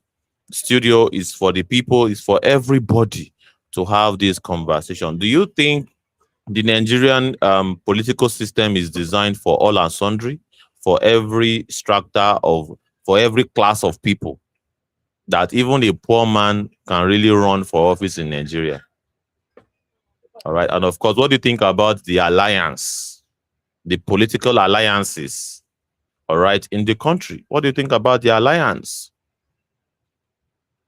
What do you think about the alliance, the billionaires, the alliance of billionaires in the country? You can see the alliance of the southeastern billionaires aligning with the city boy movement. The city boy movement, a campaign machine, a campaign machinery to solidify the second term bid of the President Bola Ahmed Tinubu administration.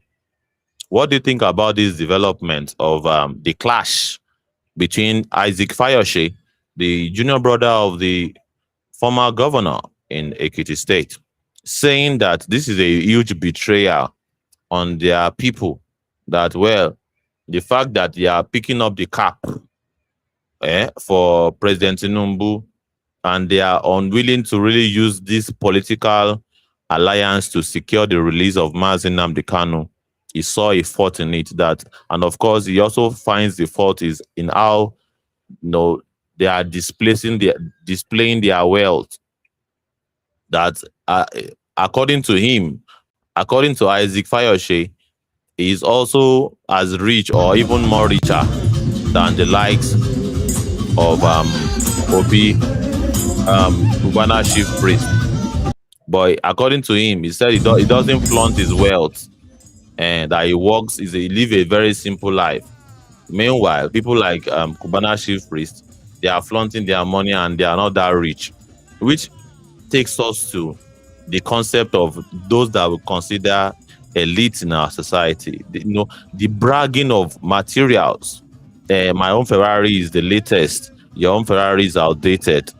You know, you showcase, you spend dollars in parties in $100 bills, and I spend pound sterling. All right, I spend pound sterling in parties.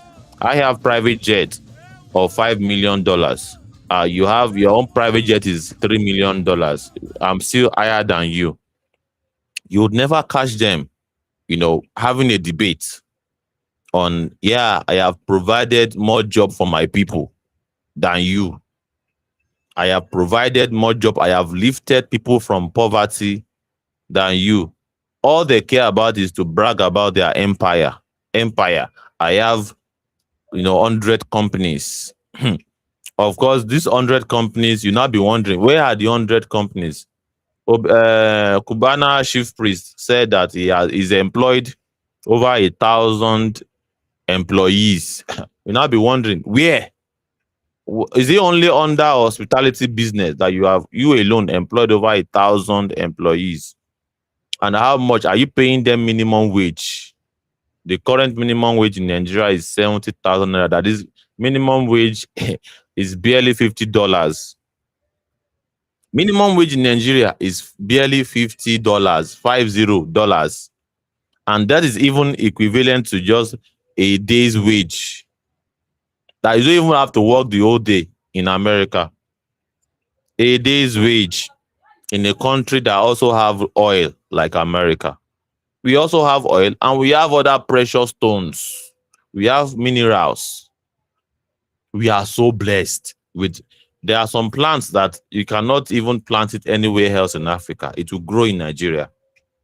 All right, we can plant cocoa in Nigeria, and the cocoa is a cash crops. We can plant palm oil, and even a barrel of palm oil, according to what we have heard, is far more expensive than a barrel of crude oil.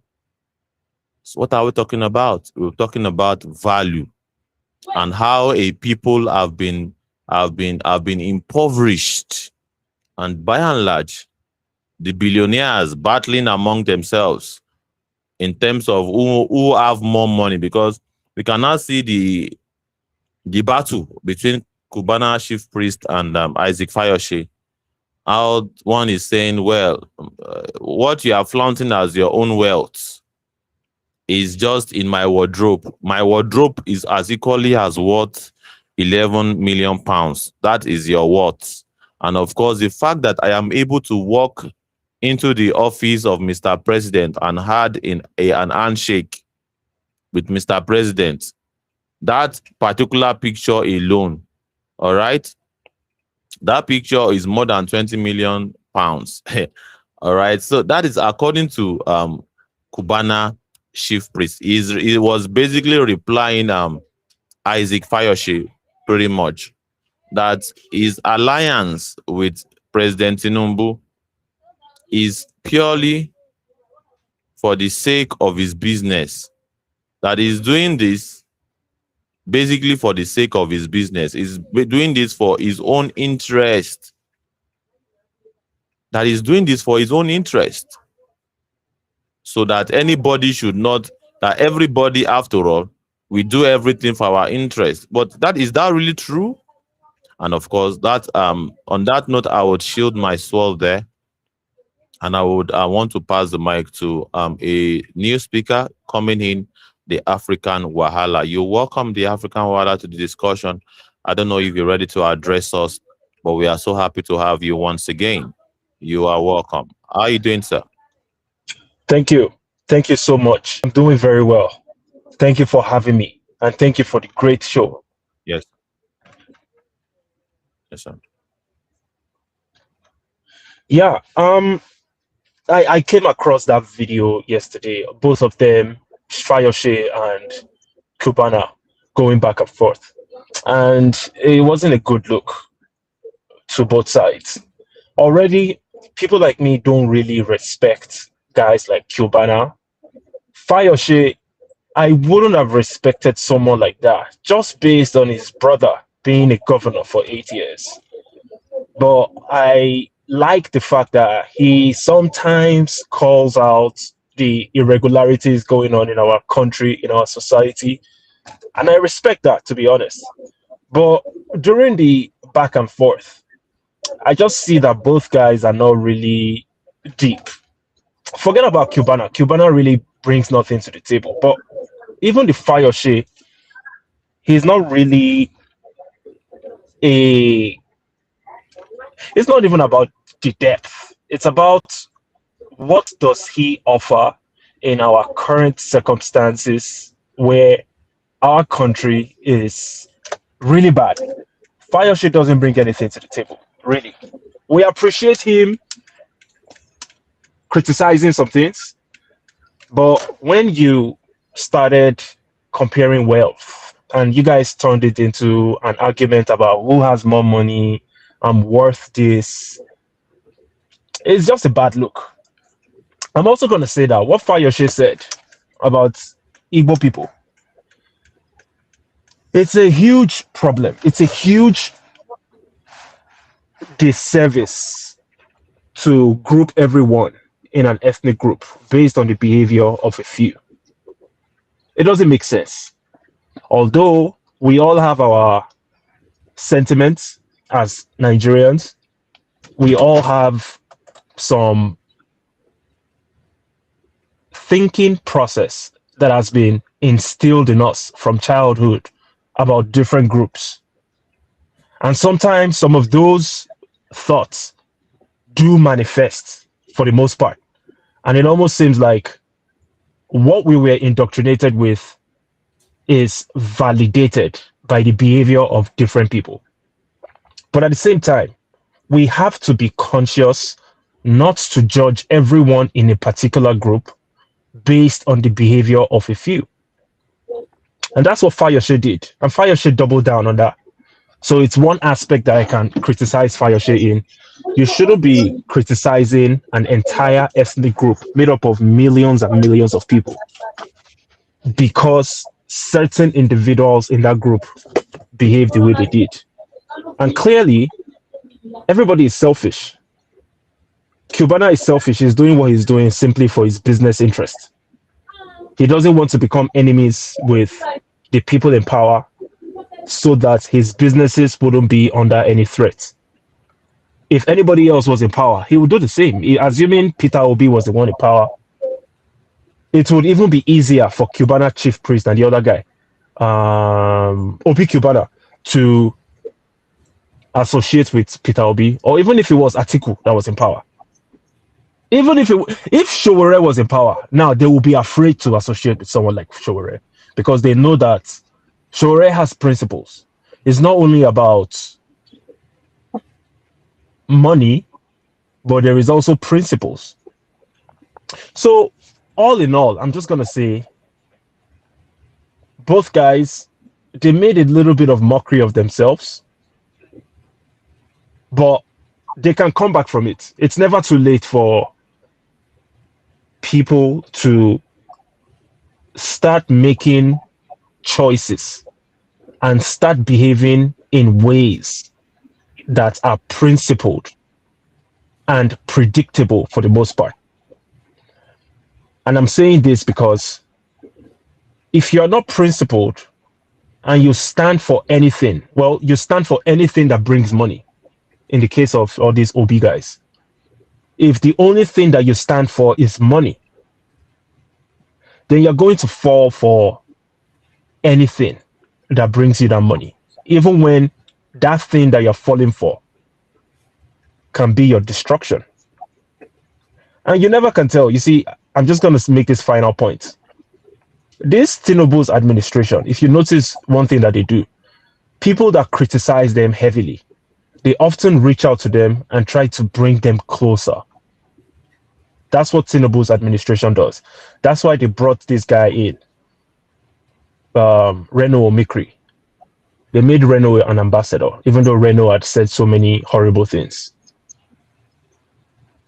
Same way the Cubana guy was criticizing Tinubu when Nnamdi Kanu was locked up. And then all of a sudden, he is now a representative of APC in the Southeast. So they brought him in as well.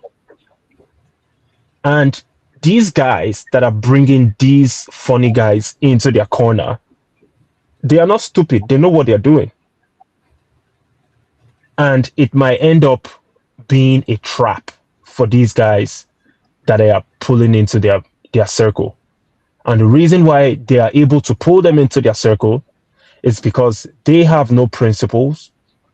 They are unprincipled human beings. They fall for anything. And they stand up for nothing concrete. So that's just my short contribution. To be honest, I just came in and I started freestyling because I hadn't really listened to the conversation, but I saw the topic and I could tell that it was about that drama between those two comedians. And like I said, I like the fact that Fayose, Isaac, not Ayo, Isaac calls out some things about Nigeria. That doesn't mean he's a good guy. Don't get it wrong. I don't see Isaac as a good guy. But I still appreciate the fact that he calls out some things in the society. But at the same time, when he started talking about his money, that he's worth $11 million, and 11 he million has pounds. been £11 million, sorry. And he said he has been owning businesses abroad since the 90s, and he was trying to use that as a bragging right. against Obi. Obi that Obi is super duper on cult. He's one of those individuals that you don't want to be friends with someone like that. The only people that want to be friends with people like Obi are people that need something from him. If you need something from someone like Obi and you're ready to be embarrassed, you're ready to be indignified because you can gain some financial benefit from Obi, then you can become friends with him. Obi, to me, that particular fat guy, he looks like someone that would be condescending to people around him. He looks like the only thing that he has is money. And clearly, even in their arguments going back and forth, that was all what he was saying. Oh, I have so much money. My wristwatch is the value of your entire net worth. My children have businesses. My wife have money. So it's, to them, it's all about money. They have nothing, and you can tell that that Obi guy, he grew up in a poor environment. You can tell the way he speaks and his mentality. People like that, you can easily tell that they didn't have it good growing up, and they grew up with a Nigerian mentality whereby the only thing that they bring to the table is money. Unfortunately, you need more than money to become an all-rounder, decent human being. And this is a lesson for a lot of Nigerians because also one of our culture as Nigerian people is we worship money. Especially today in 2026, we are worshippers of money. I'm not a worshiper of money. I'm just saying we because I'm also a Nigerian. But majority of our people worship money. And it's horrible. I mean, we are not the only poor country in the world. There are many other poor countries. And people in those countries, they have dignity. They might be poor, but they have dignity and self-respect. We have no self-respect as far as money is concerned. An average Nigerian would always brag about money. Oh, this guy that I'm worshiping has more money than the guy that you're talking about, so that guy should go and hide his face. And it's in our culture, it's in our arts, it's in everything about us. We sing it and we are proud about it in our Afrobeat music. If you no get money, hide your face. You see, all of these has contributed to a culture that is detrimental to us, unfortunately. And I feel like this is a learning experience. Both guys, Obi and the other one, Isaac, they both acted disgracefully to an extent, especially Obi. Both of them acted disgracefully, in my personal opinion. And what we can learn from their interaction is your money that you have does not always cut it in every need that you have. There are some things that you might need in the future where your money cannot even provide that solution. Nobody is saying, I'm not saying that you shouldn't strive to make money so you can take care of your bills and your expenses, but it's not all about money. There are many people that have way more money than these two individuals, but they live simple lives and they have much more positive impacts on their societies without making noise. But these guys, especially the Obi, super loud, arrogantly ignorant, and in my opinion, useless. It's just useless. And it's disgraceful. And I'm just going to end it for here for now. Thank you so much, Liberation Chat.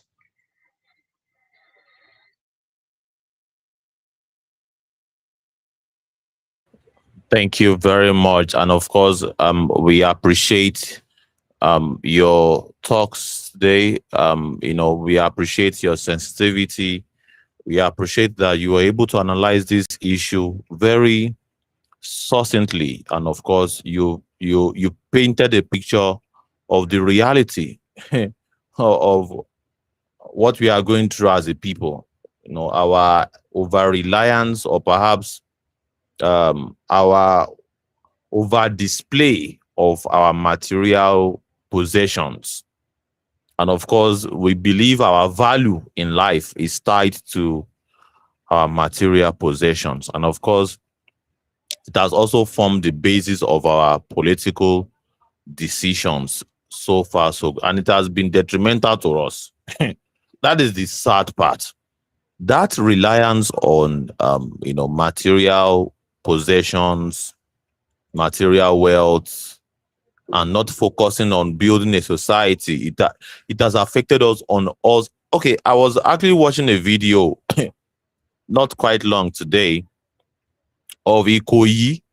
Ikoyi is one of the this is top area in Lagos where you have the celebrities, where you have the top echelon guys in Lagos. They live in Ikoyi, VI.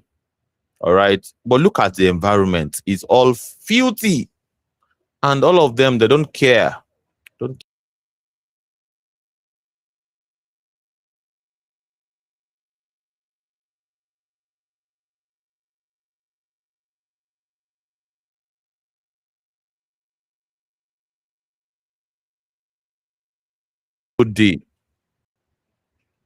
This sense of community, no day for our society at all.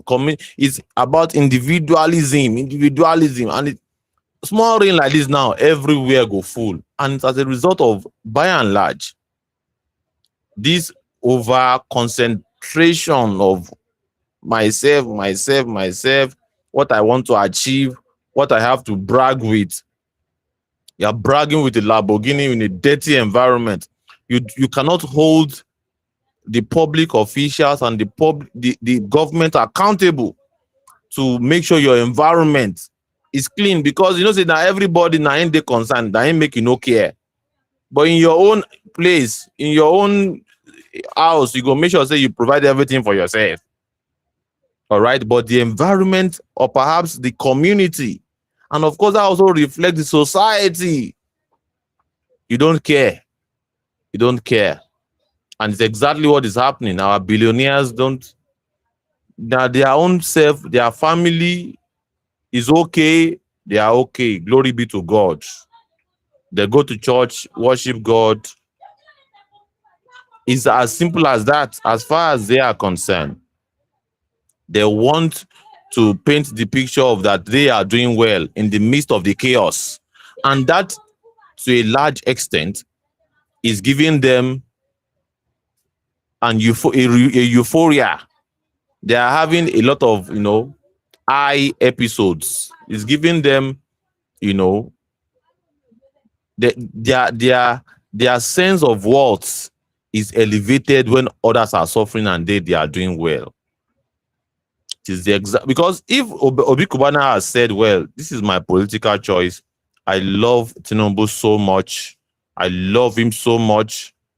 And I just can't find any fault in him. I'm sorry. If that is what Obi Cubana has said, Abi Cubana chief priest, and including Obi Cubana too, because we had already done a show about Obi Cubana. That one is a different show. If you want to know about that, please go check our previous episodes. Today, we want to focus our Yokomita. We want point to Cubana chief priest. We talk say in go work against the candidacy of Mr. Peter Obi. Why? Because his businesses, the next level where you want taking business to, it is by becoming a part and parcel of the city boy movement that I can take that. Because I read through what he said on Instagram. He said that there are some business ideas where they in head, we be say there's no way he can secure loans for it if he's basically going to stand against the government. So this is selfish pursuance of individual affair. So it's not as though he's saying, well, I love Tinubu so much.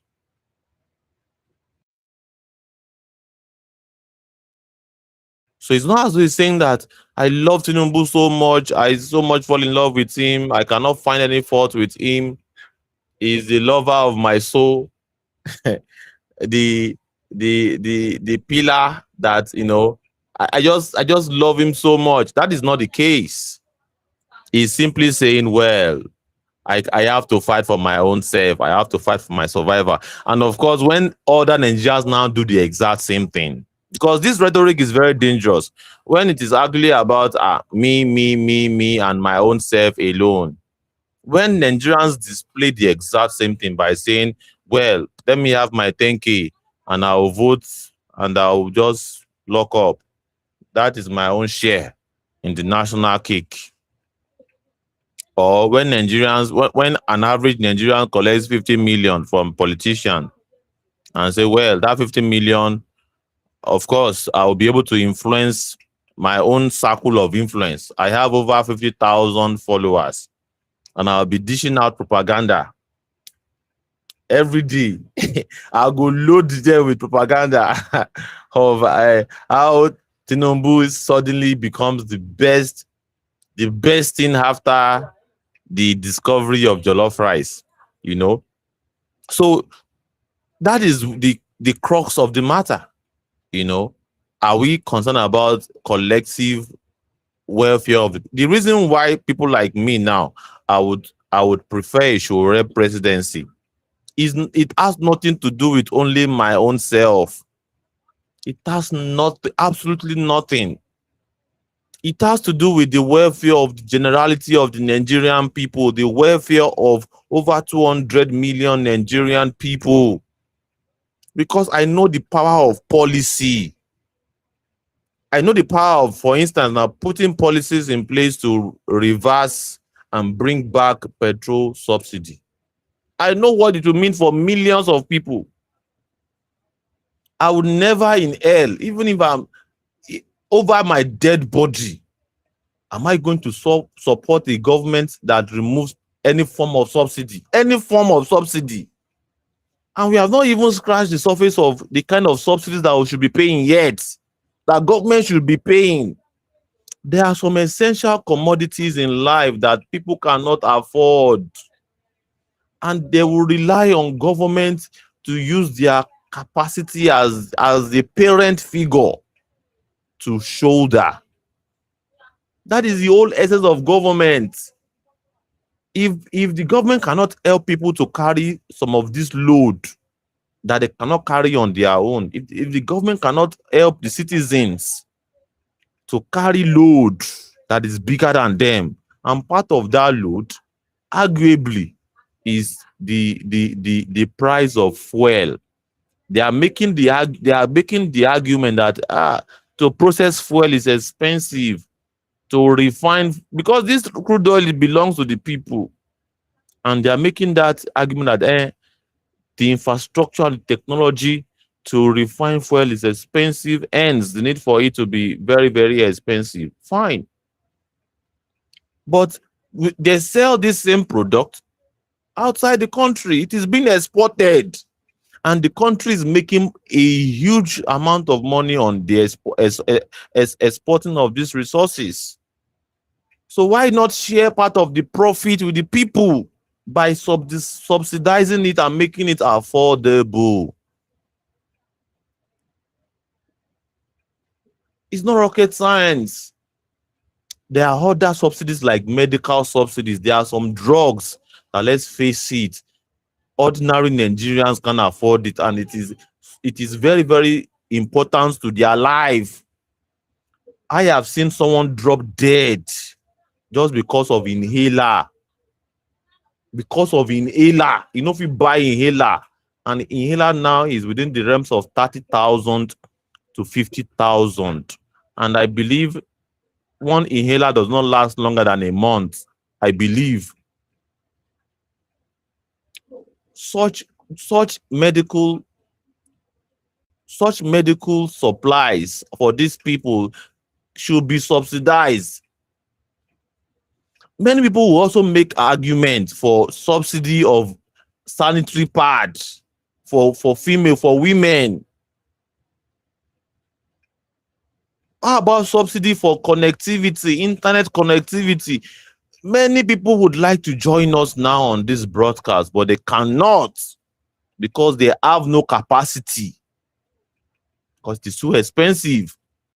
What is wrong in government subsidizing it for people, liaising with the network providers, and not even mention the level of fraud that is going on? the level of fraud going on within the telcos in Nigeria in terms of internet subscription and usage, that that particular segment of their service, I don't, if they if any government that is serious should be able to probe it and bring them to justice, because they are really stealing from the people. You buy data, within a tweaking of an eye, it's gone. It's gone. It is gone. And people are now forced to now start digging their hands inside their savings just because they need to connect to the internet. It's crazy. So we have not even scratched those surface yet. It is just petrol subsidy alone that we are still scratching. We are still scratching the surface of petrol subsidy. We never even scratch the surface of other subsidies that are very quite essential. All right, quite essential to our existence as human beings. And of course, I will be one of those that will vehemently fight against any government that I know that would not provide these subsidies for our people, or we even remove it. We'll get the lever to remove petrol subsidy and other subsidies. Hence, people have to pay through their nose. When you see people driving cars, some of the cars I don't carry my own keg, my own 5-liter keg, go filling station. And person will carry Camry. They call that Camry Mozu. Person will carry Mozu. I don't enter filling station. I go buy fuel of 5 liters. And I enter, person will carry car, Tokumbo car, enter the and the person buy the same amount of liters with me I buy. I bought 5 liters of fuel. The person also bought 5 liters of fuel. What does that mean? We are not economically too distant from. Is barely surviving. As also I'm barely surviving. Having a car does not even guarantee that he can have the money to purchase half tank. And half tank in many of these cars is nothing less than 25 liters, 25 to 30 liters. If they want to fill their tank to be within the realms of 50 liters, and the person cannot even afford it after owning a car, tells you a lot about the economy, this Emilio Con economy. And of course, it's also revealing, all right, that this government is only, is only conducive. And of course, even those that call themselves billionaires, they have to kowtow. They have to kowtow to the administration. The administration is threatening them. They are afraid of maintaining their businesses. Do you know what it means? They are afraid of their life. That once they decide to take an opposition role against this ruthless, and you can see it written all over the rhetoric of Obi Cubana and Cubana chief. They are like, we are cornered to a tight corner, and we don't want to sit down on the bench. We don't want to go from billionaire to thousandaire, because the economy is designed like that. All right, that even is it not Emilio Con himself that shared this testimony, that one of his friends that was using a Bugatti or a Lamborghini, something around that line, that yes, now the person is not driving under a court. I don't know if didn't only me hear that thing when he said that thing, that now it means that yes, his economy is working for the poor. That is their logic. Yeah. I don't know. I heard it. Yeah, and it's also in line with when he said that let's shrink down the economy and make. He said something. Let's shrink down the economy and make life harder, something like that. Yes, now he said let us widen the tax nets. Yes, and reduce the purchasing power of the people. Yeah, They are reduce the reducing the purchasing power of purchasing the power. people. Thank you. Reducing the purchasing power of the people. So such that even billionaires are scared. You know what it means for billionaires to be scared? Eh? Can I imagine a pepper seller on the streets or a dry cleaner on the streets? When billionaires are kotoing, they have to fall in line. Otherwise, their business will tank. Because Obi Kumara said it now. Said, you want me to go against the government? You want my business to tank? You you people want me to you want to send me back to my village. That is essentially what is going on. And of course, that is very, very interesting. The battles that the billionaires are fighting. All right, that seems an impossible mission for them to take side with the people. That they have so much to lose. You now begin to wonder why it is extremely difficult for someone like Mr. Peter Obi to commit class suicide. He cannot.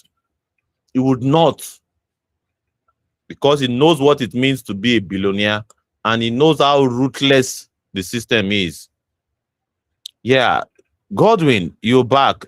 I believe you are ready to address us now. Please, let's pass the mic to you without further ado. Are you there, Godwin Saint? And of course, to our audience, please, you are also very much not there's no restriction. Everybody can come to the studio here. This is the People's Media platform. And of course, you have the link on your screen. If you type it correctly on your browser, you find yourself in the studio here, just like any speaker that you have seen today. So please use the link and you get connected to us in the studio. You can also drop a comment. Once you drop your comments on any of the platforms, we are currently streaming on Facebook and YouTube, thanks to one of our very, very major listeners who love what we do, and they have been able to really help us stream on other platforms. Big shout out to him. And of course, we are able to stream and of course serve the audience at YouTube and on Facebook. And very soon we'll scale up because all of these platforms now grade by grade. For now, the maximum that you can stream is 3 destinations. But if you want to upgrade to 4 destinations, now let me say your money will go upgrade because there's also an option of streaming at the same time on TikTok.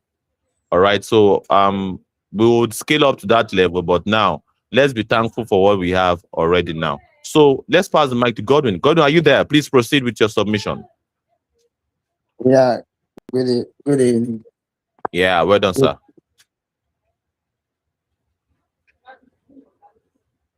Uh, Good evening, comrades. Salutations, comrade. All right. Hope you are I've doing been very well. You Greetings, look brother. so dull. Hope you are doing good. yeah. I'm doing great. I've been listening to the conversations since, and you can also notice that I've been coming and going offline because of there's network issues. So that's the reason why I have not been able to. I've not been stable on this space. Um, it's just it's still what we are still doing, and we are still doing trying our best to make sure this country is fixed because it is men that will get it fixed. The other nations that have been fixed that are living sanely, it was people um who sacrificed their energy, their efforts, even their blood to make sure we are seeing this Nigeria we are seeing today. And it is also our own collective responsibility as the citizens of this nation to also be in the path of justice, um, fall in love with justice, because you cannot. The reason why the total number of the majority in this nation has not been able to join this other part, we the oppressed people in this country. So that is the reason why they have not they have not become a part of us, because they have not even fallen in love with freedom. Because whatever you fall in love with, you will always try your possible means to make sure you get um, that uh, to get that liberation, to get that freedom that we have been yearning for. So it's also our collective responsibility to make sure other Nigerians see to reasons and see that these people, these tyrants in power, doesn't care about you and I. They don't give a damn about you and I. So it's all left for the Nigerian people to make up their mind and take back their country, because presently, right now, we are in a state capture, and we are also experiencing a cold blood war. That is what we are experiencing. And if anybody thinks that supporting the oppressors, former past and present oppressors, if they think that them supporting their oppressors to get their life ruined, I just pity for them, because this country has already been hijacked. It has been hijacked, and we the members, we the citizens of this nation, we must try our possible best to make sure what our forefather left for us will not be ruined. Because the people who are occupying all the seats of power, they have already siphoned these natural resources which nature give us as a country and as a nation. If we just keep quiet and allow these rascals to keep tormenting our lives, I don't really know what our future will be.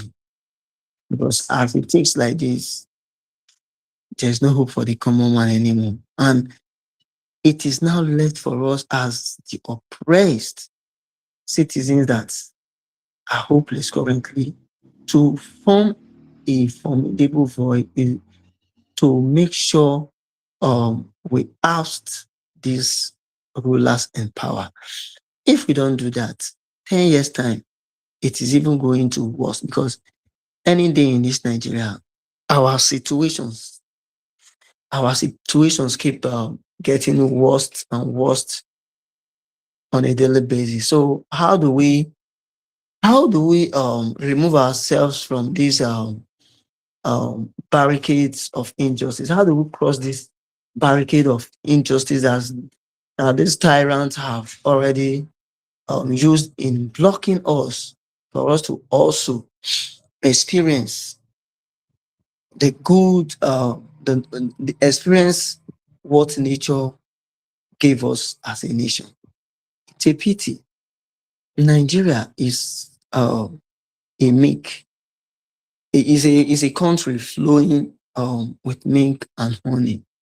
But as we all can see that these tyrants in power have stolen our, let me just say, our 10th generation, future of the 10th generation of this nation.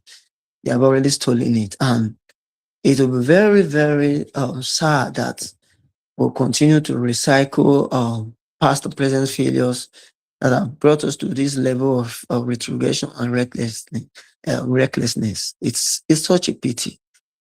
It's such a pity. Like today, I read in the news that Yul Edochie has bagged an appointment from the Bola Ahmed Tinubu regime. We can all say that these guys are ass lickers. They don't give a damn about you. They don't. They don't.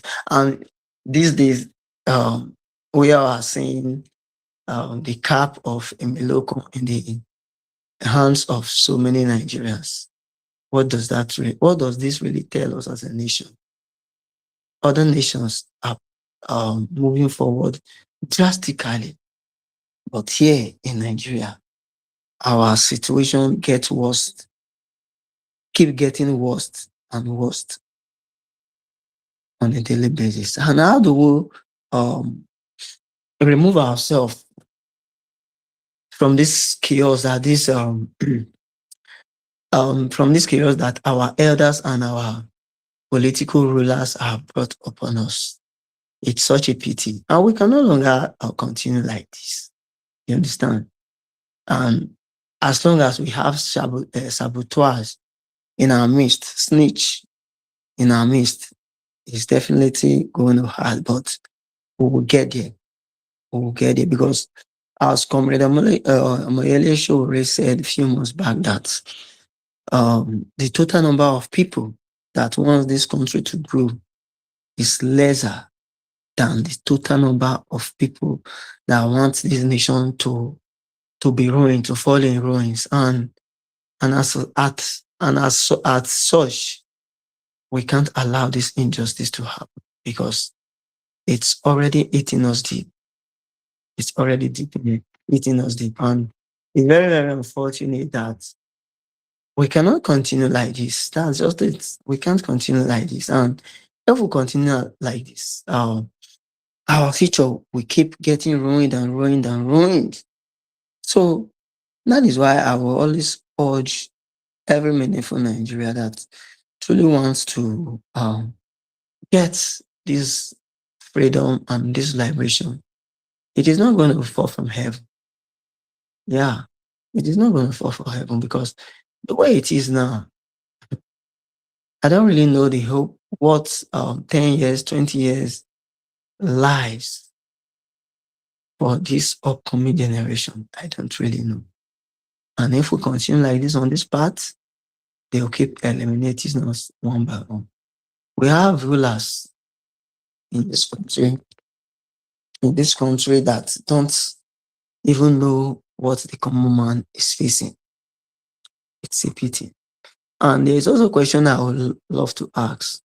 Whenever there is fuel scarcity, have we seen the numbers of have we seen the children of these oppressors queuing behind petrol station or queuing behind ATM?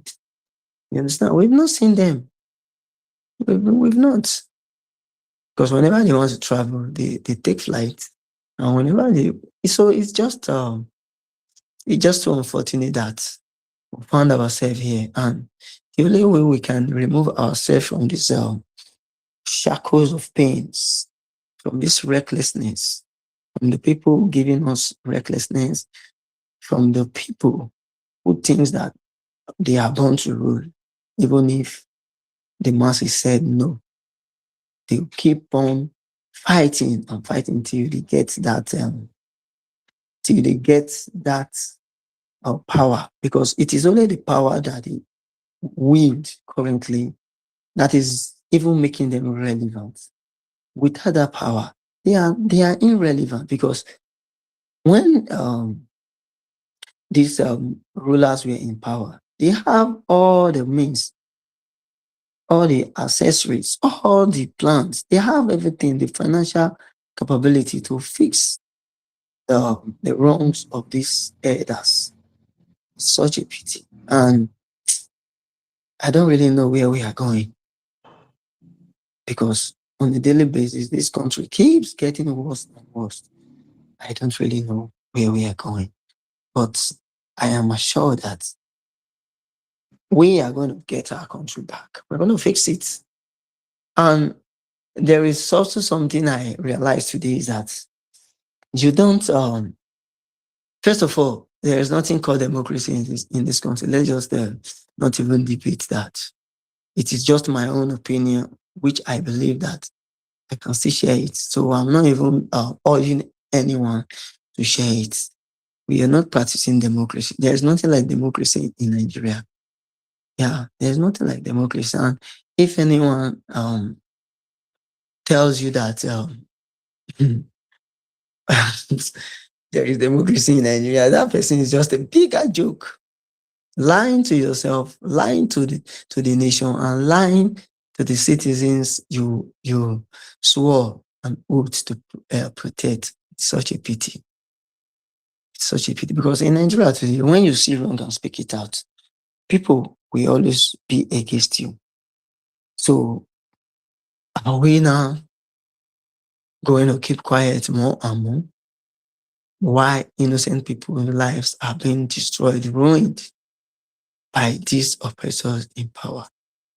How are we going to remove ourselves from this madness? I call it madness because this is not what we expect as a nation. This is not it. This is not it. We have everything, almost everything that God has given to us, but yet only the few greedy ones are just trying to hijack everything for themselves. It's such a pity. It is such. And we just have to keep going. We just have to keep trying to persuade people to see reasons to why we are doing this. We are not doing it for any financial purpose. We are not doing it for anything called um we are not doing anything. So that is just it. We have not done enough. Despite we have been doing more than enough. But in another perspective, when you um check, when you fact check it, you will see that we've not done anything because there are still countless millions of people out there that needs our help. And we have to try and do something to make sure these people's lives will not be wasted. That is just what I want to say because seriously, Nigeria are among we that owns everything, but so many Nigerians are living like a puppet and a pauper. You understand? Stomach infrastructure citizens. Anywhere benefits citizens. You understand? So we just have to keep going, keep moving. Yeah. And this journey, um, just um, just 5 minutes. I will come back on life again. Thank you.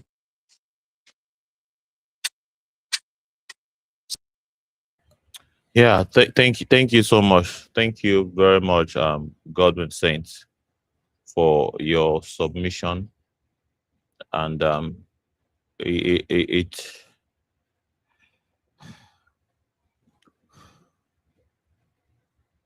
it's so sad, the realities that we have to deal with as commoners. Mm, the reality that we have to cope with. I've just been dealt with a very huge blow from my own side, as at now, as in now.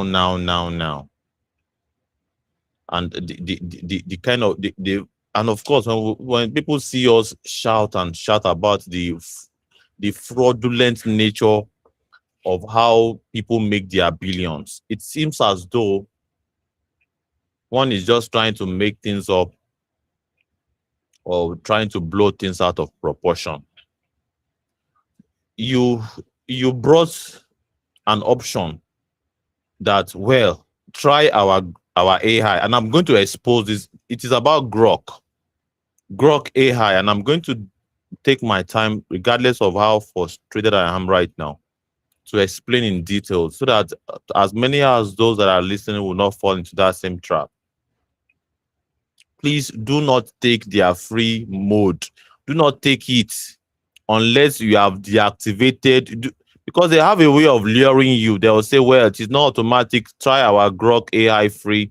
And when you click here, there's okay, put your bank details. All right. And it is not automatic. We are not going to deduct from you automatically.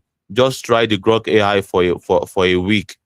And once you're able to input your bank details there, with the intention of them not automatically deducting your money, that they will have to give you notification if you want to really go on to subscribe. But none of that was given. I'm just suffered a victim of it now. These guys dipped their hand into my money and they took everything in subscription for. They even subscribed for the highest on my behalf. And now they are telling you now that he is the richest man in the world. And of course, he's using his influence to even politically influence politics in America. And of course, that is justifiable. So how people make their money, we don't care any longer. So far, they are able to brag about it. It's all game. Please don't fall into the trap I fell into. If they are not able to make you try the service for free without putting your details there, do not put your details. Do not say you want to just, it's not going to happen. It will happen automatically. And of course, with what I've just made research on now, you now have to go and pass some very long journey to go and deactivate your account and cancel. I thought it was supposed to be a notification that do you really haven't tried that service for a week? Do you really want to proceed for the subscription? That is the sensible thing to do. I've just been dealt a very big blow. A very big blow. But well, it is what it is. We'll move on. And of course, it's another reminder of how people who claim to be billionaires, how they become their billions, how they make their billions. They make their billions from the efforts, sweats of others, basically. And of course, I think I'll not even lie, this has ruined my mood completely for today. But well, the show have to continue one way or the other. But what have we been talking about? I've been talking about the battle of the billionaires. The battle of the billionaires. And of course, talking about the Nigerian billionaires. Nigerian billionaires. How they are so afraid. They are so afraid of losing their billionaire status that they have to kowtow to the whims and caprices. They have to kowtow to the city boy movement that would enable the government of someone that gives them paradise to operate, to continue. We saw a protest today when the Distillers Association, those that are producing alcoholic beverages, they are basically staging a protest in front of the NAFDAC. And I read one of the placard and it was almost laughable. It's very laughable because they have already banned the production of sachet drinks. All right, they have banned it completely. There's no production of sachet alcoholic beverages. So they are protesting against that. That, well, it will take jobs from thousands of people, and of course, it will ruin the mandate or perhaps the Renew Hope agenda of President Tinubu, that they are for the renewed hope and they are for the continuation of the renewed hope, but the NAFDAC should consider them. Along that line, you can really verify this thing it's on the internet already. Just try to find out if I'm really lying or making things up. But this shows one thing. Everybody has basically, kowtowed to the system. Everybody have fall in line. About 30 governors out of 36 governors are falling in line. And most likely, what is the assurance that the remaining 6 will not fall into the pressure? Or perhaps APC would we don't want, I think we have achieved our objective. So there's no need to welcome more people into our mix. Because we understand that even the Adeleke of Osun State will have preferred to pitch his tent at APC, but he was rejected by APC. That's to tell you. And of course, he wanted to do that to solidify his second term in office, to make it far more easier for him. And of course, it puts to question, are we really talking about the votes of organic Nigerian people, or perhaps the votes of people like Cubana chief priest? All right. Are we talking about the lives of Cubana chief priest in the grassroots who are voting and maintain? And of course, it's a rinse and repeat system. When people are saying, well, my market spot is at stake, I have to support, otherwise the Yaloja will kick me out of the place. So we now also have people that consider themselves billionaires. You can make an argument that, well, these are people that live from hand to mouth. They eat from hand to mouth. What argument are you going to make for billionaires that do not eat from hand to mouth? They have enough money already, but they want more. But because they want more, and they know that if they take a different angle, or perhaps constitute an opposition against the party of the day, they are not going to earn more. So on what ground are they going to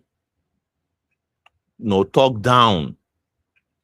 That is why you not even say some of these guys talk down people that are selling their vote, because they know that they are also selling their own self and their platform and their influence to the system. So without flogging this issue beyond necessary, and of course, I think we have done a good job. I believe we have done a good job in analyzing this whole situation. And there are no speakers. And of course, I think we have Shimailara still in the speaker session. Let's pass the mic for closing remark as we begin to, drive home and of course draw the curtain for today.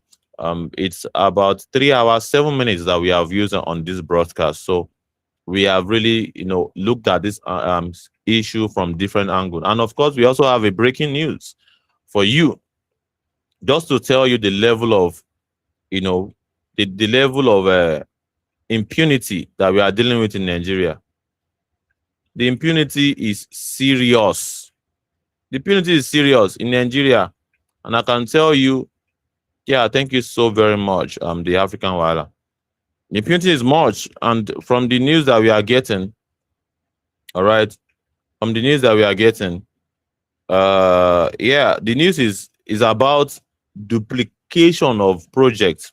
All right, the Niger State government is set to spend 4.3 billion on projects it's already accounted for in 2025 in its budget for 2026 fiscal year.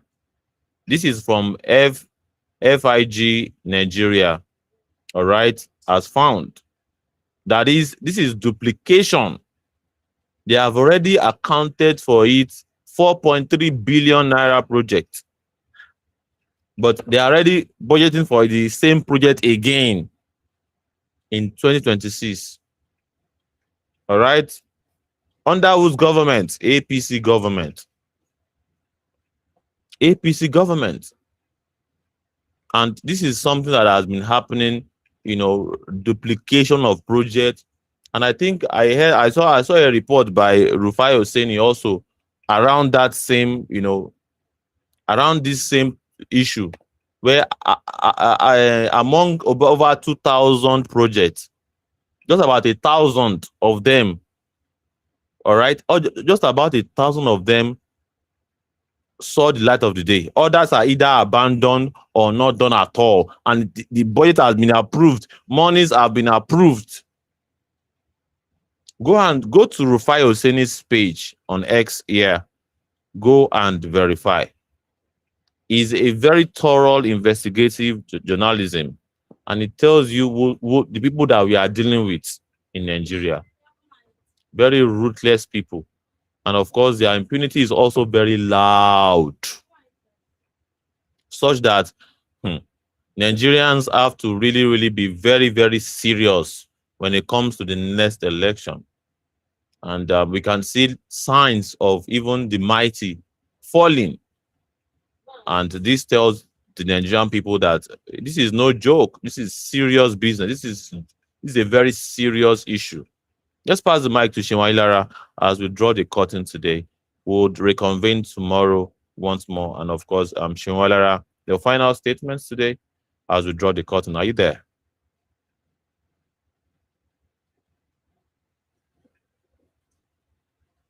Hello. Yeah, you are audible. Please proceed. Can you, can you hear me? Your final words for today, sir. Yes, you are audible.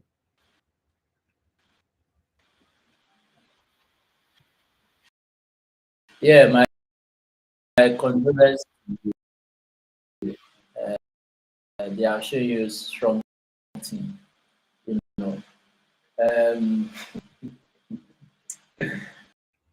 No by be small studying strong thing, no. It this thing just system weak. and showing how And we respond it's a very big to blow. it, you will know I that know this just really is so a criminal it's a very system. big blow. Um, Hmm. in fact, are there are ways that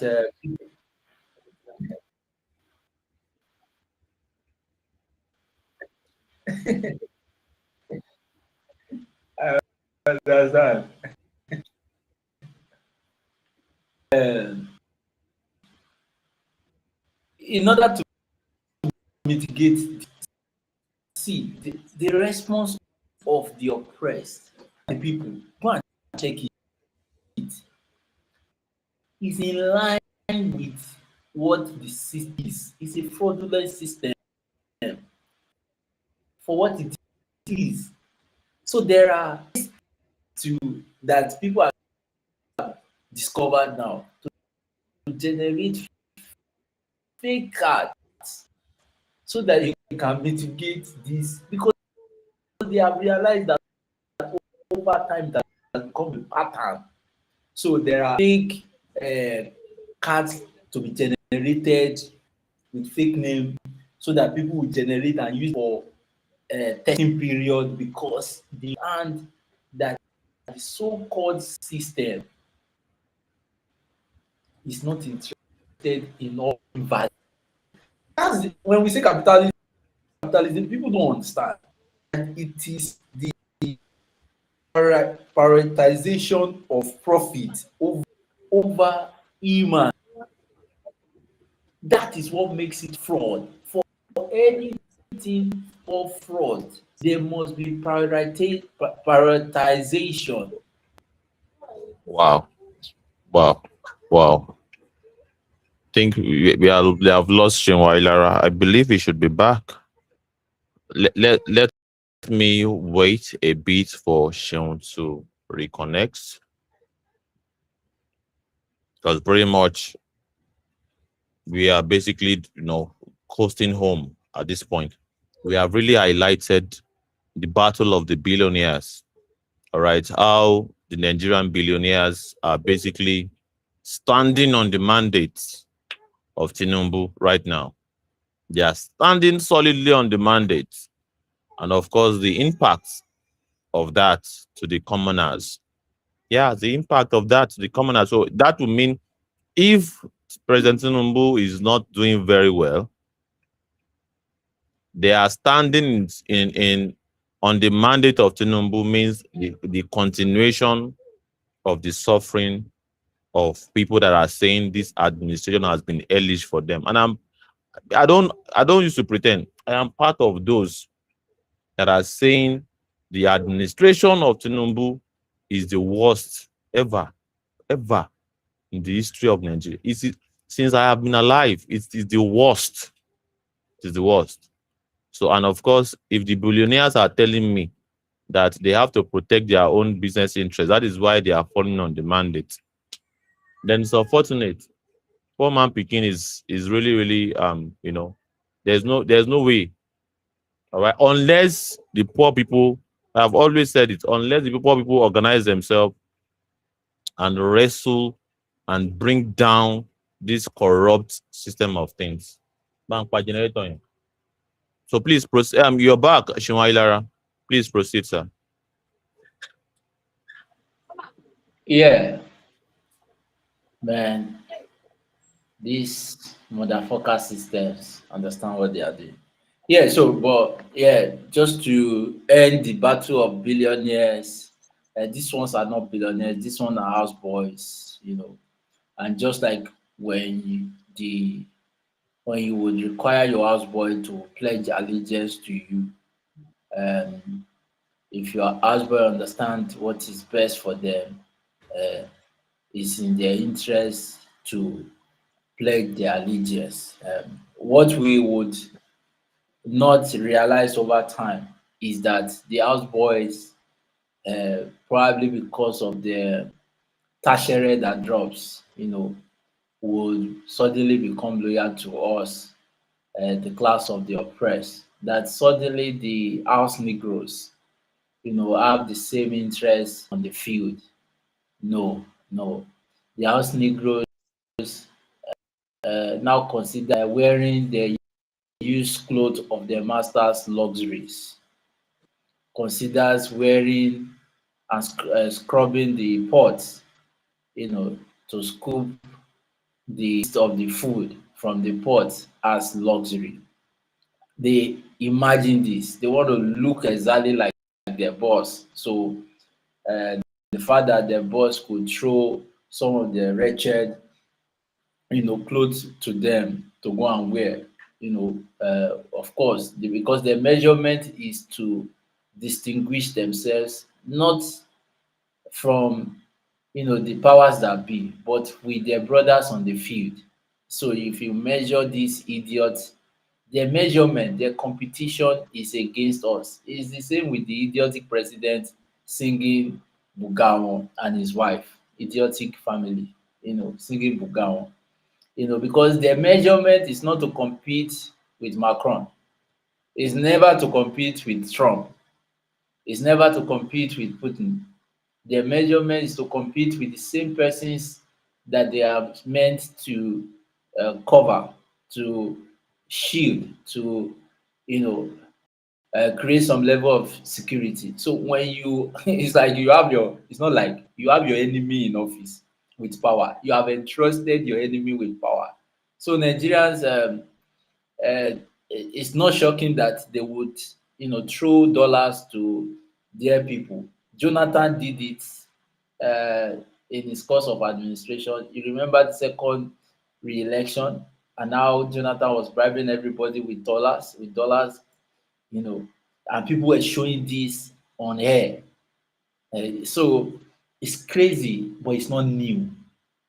What's the lesson there? The lesson there is that because there is no system in place, we will not have genuine billionaires. We will not have, not even genuine, we will not have billionaires. I don't believe that these guys are billionaires by any standard. And I've put out the metrics out there. You can go and check it and see whether that is not the same metrics, you know, for reasonable environment to measure what and who owns what, really. So I don't believe that these idiots are billionaires, right? I think they are just people who, over time, and you have made that um, parallel over time. That if somebody comes into, for instance, if you are being rewarded with gala and coke during election, and the other person is rewarded with $1 million, you know, of course, the person with that was rewarded with $1 million to, you know, work for a particular, you know, looter, poly-looter, will come and say that is a $1 million richer. No, it's not different from the gala and the coke person, because after that gala and the coke, after that $1 million, there is no way they would sustain such. That is not wealth. That's not money.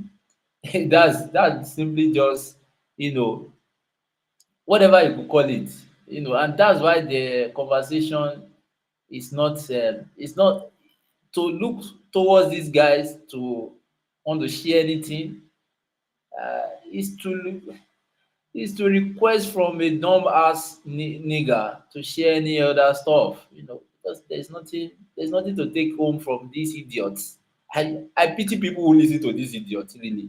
I Nigerians, we must be that low to be having this idiot.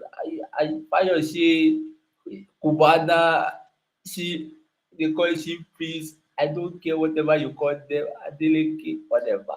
You must be extremely dumb ass to consider these guys any sort of any substance to offer.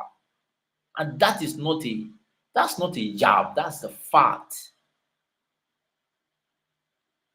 That's the fact. These guys are dumb ass. But that it shows in our education how bankrupt our educational systems is. And this is the end goal because if the so-called ones with the video, if this is the best of the so-called billionaires around us, can you imagine, can you imagine,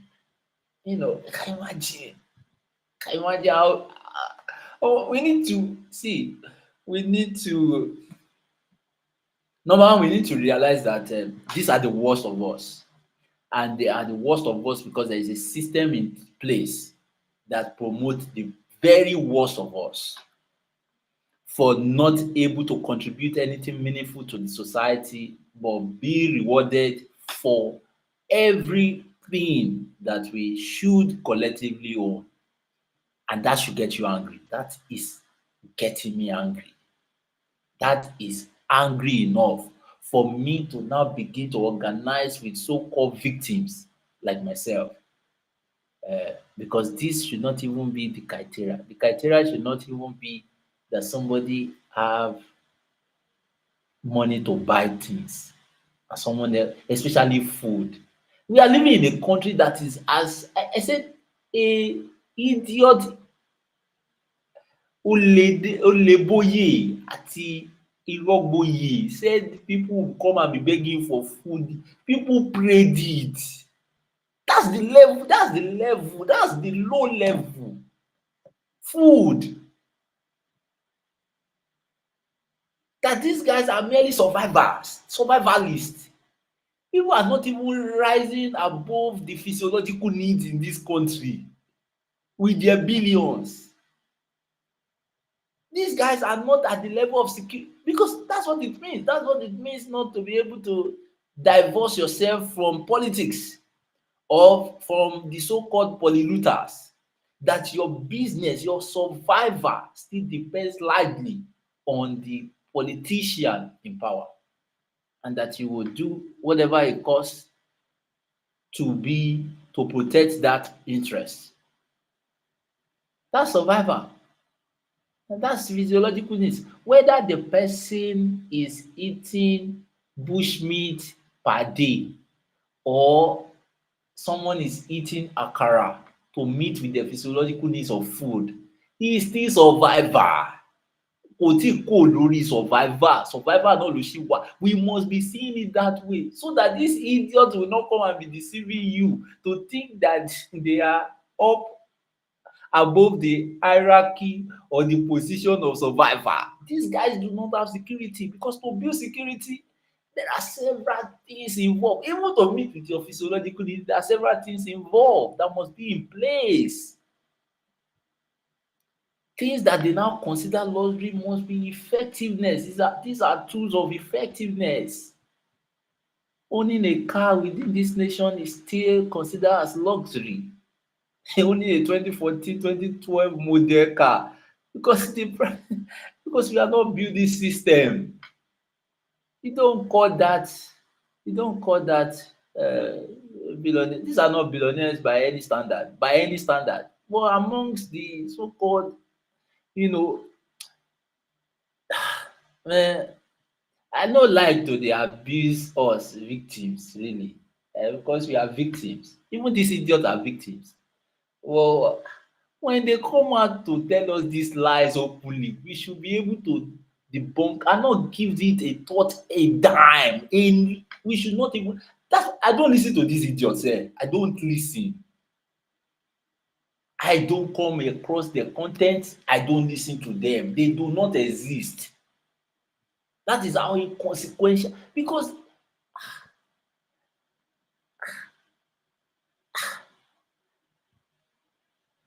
means they have told you, they taught this in elementary school, that money is a means of exchange, simply means of exchange. And my people will say olowo fowo raku. No, that you don't use money to exchange for debt, that you use money in exchange for effectiveness. But when people acclaim so-called billionaire do not have effectiveness, do not even spend for effectiveness, they do not spend for functionality. You can see how that idiot is looking like a forgotten bread inside tea. You can look at how your billionaire Akpabio is looking. That's not money. You can look at how forgotten bread inside tea. You can look at how your first son of the president is looking like cutting like woods inside farm. Look at the forgotten bread. No, this and this is not functionality. But of course, I understand amongst the poor, the poorest of the poor, functions is removed out of the place. Because ah, if you have been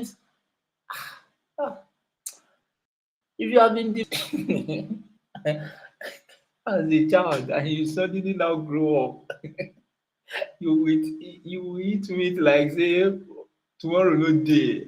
Now meat na water. I understand. But let them not come and bring their stupidity as luxury. You look at function. You measure a man tell you to measure him by his pocket, you measure him by his function, by his quality of his brain. And if his brain is not functioning well, then he doesn't have the wealth, acclaimed wealth he thinks he wants to proclaim. How can a billionaire spend money this way? This is not it. But of course, within an environment that is such unproductive, that is such mental derailed, that is such, you know, you know, deprived, mentally deprived, physically deprived. These are the things that gain attention. Well, nobody should forget that this money was printed, and provided you are able to leak us, and you could leak it unashamedly, shamelessly, that you will be giving some, but that when the person is giving some to now come to look at me and say he owns it. He doesn't own it. The money owns him. And he shows it. The paper owns them, not own the paper. So it is for the paper they live. That's not the measurement of a billionaire. That's not somebody who has produced or put a system in place that negates every principle of billionaire, and that makes them vulnerable and susceptible to be used. Is no different from MC Olomo. There is nobody that can tell me that. These pure idiots are idiots. They are. And you should see them that way.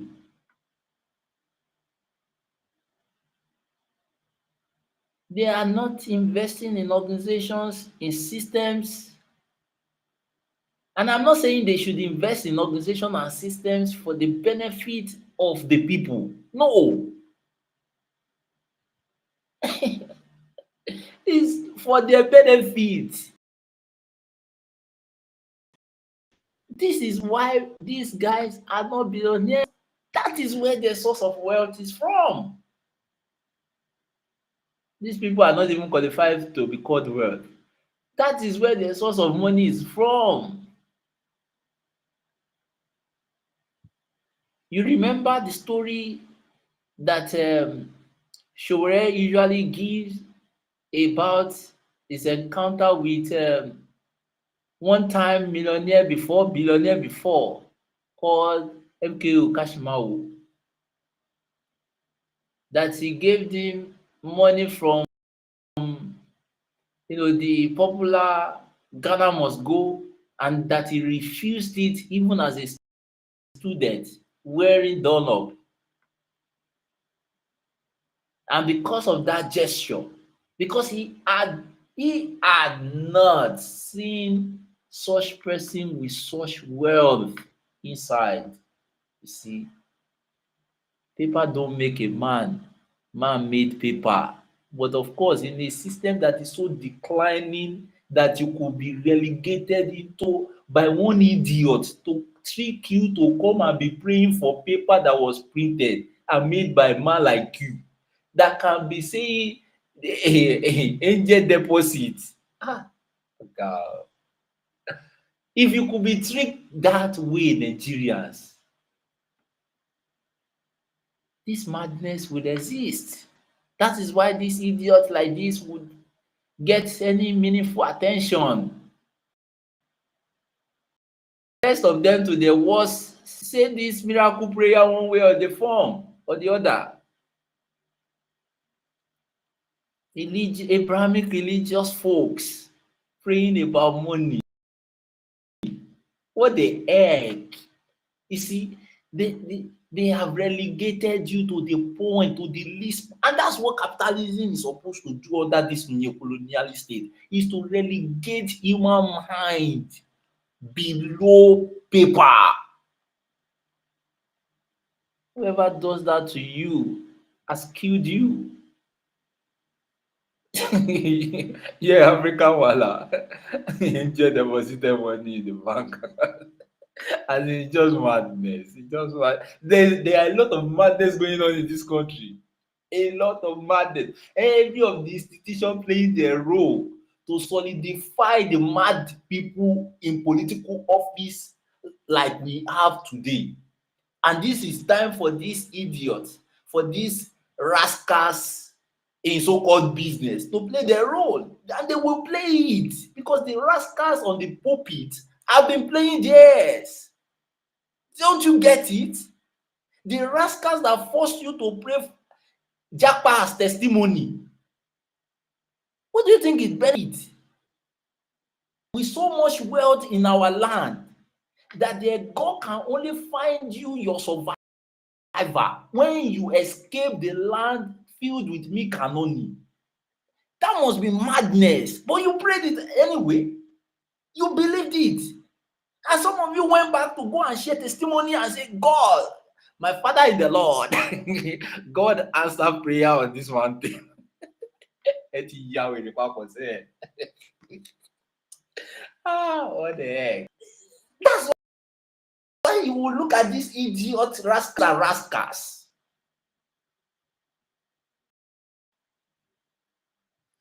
Rascals.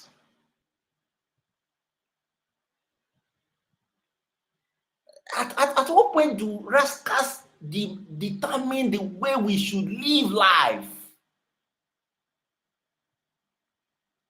At the point where all the fibers making a community functional, where the true Pan-African centric views have been disposed.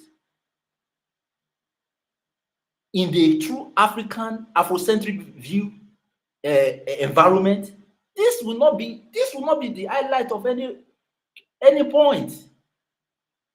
The idiots like the current president will not be highlight of any point.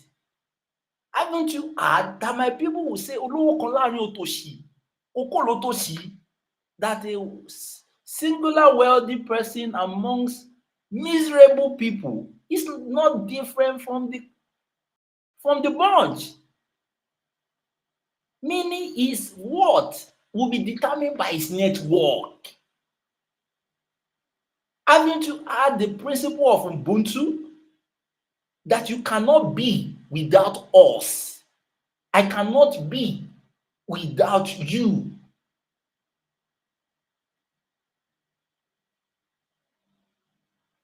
So this idiot wants to reinforce the lies of the neo-colonialist state, which says that we can be independently. We can be this poor, but there can be billionaires amongst us. No, don't fall for the trick. The only people you would have are rascals. Rascals in politics, rascals like the president, the senate president, rascals. These are rascals. Rascals like the minister of capital of Abuja, FCT. Rascals. Doesn't it show in their rascality of how they grab land? Rascals like governor of Lagos, how they are grabbing people, how they are rascalizing the whole environment, ravaging, Makoko environment ravage, rascals. The only difference that you think they are not rascals is because they have solidified their rascality by hijacking the political power. That is our own job now. Because you should not leave the position to rascals, but that's not what the idiot that you listen to on the pulpit will tell you, because they work together. They are also rascals like Adeboye, like Kumuyi, rascals like all these idiot rascals like Suleiman. Those are the rascals that you are listening to. The rascal that came recently and was promising people to pray like a rascal mad people.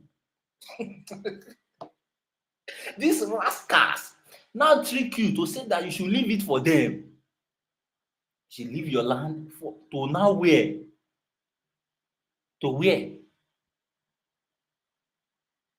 To go back to where our ancestors had fought to demand that we get freedom. Now to go and do voluntary once again.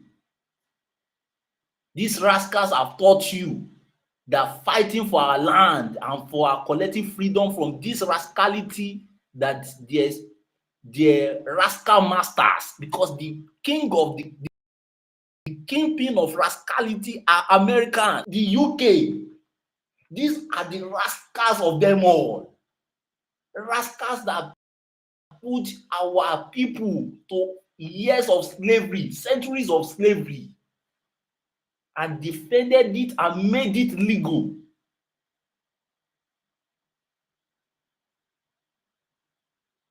All these rascals now teaching morality. Rascals like the Arabs. These rascals that that commodified us for 1,000 years, over 1,000 years.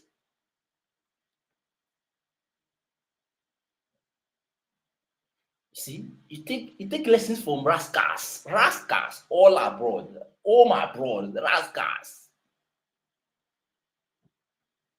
But of course, provided it's the rascals story that you are listening to and reading, even the rascals story will be a villain.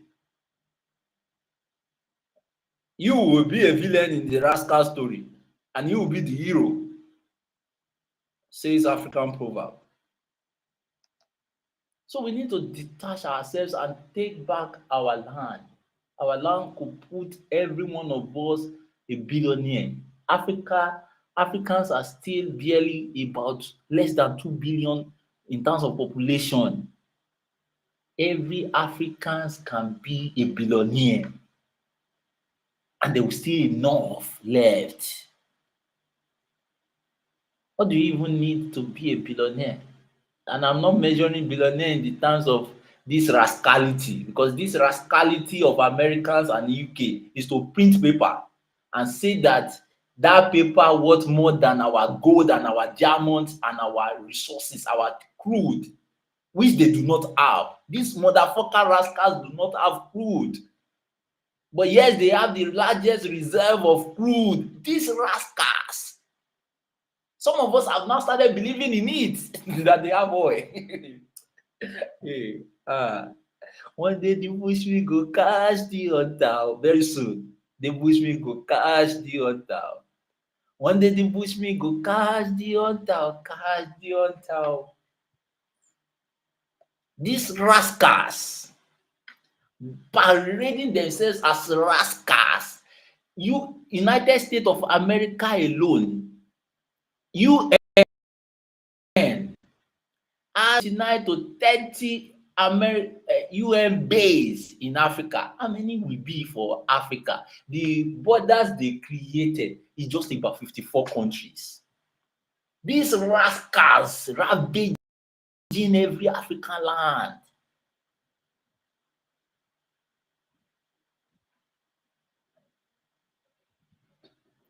Saudi Arabia have been Mm, causing mayhem in Sudan for years now. mm. Rascality. So Yeah, we two, must 2 minutes, please. let Yeah, so we can draw the me curtain. Thank you so much. yeah. So our job is simple. Leaving it to these rascals will not change anywhere. Uh, that's another word using rascals for the oppressors class, right? Understanding the class. They are in the bed with the rascality friends. We need to now begin to organize with ourselves so that we can take back our country from these rascals that have pledged to defend the interest of the senior rascals alone. And when we take it back, what would happen is that we can begin to ensure, in the words of Patrick Lumumba, that our common resources will no longer work for rascals, but will now work for the general populace of African people, because African people deserve Africa to work for them. And as such, that is where we can now produce true billionaires who need to depend on politics or polluters to defend or to protect their wealth. Wealth can then be shared both home and abroad. Thank you. Back to you.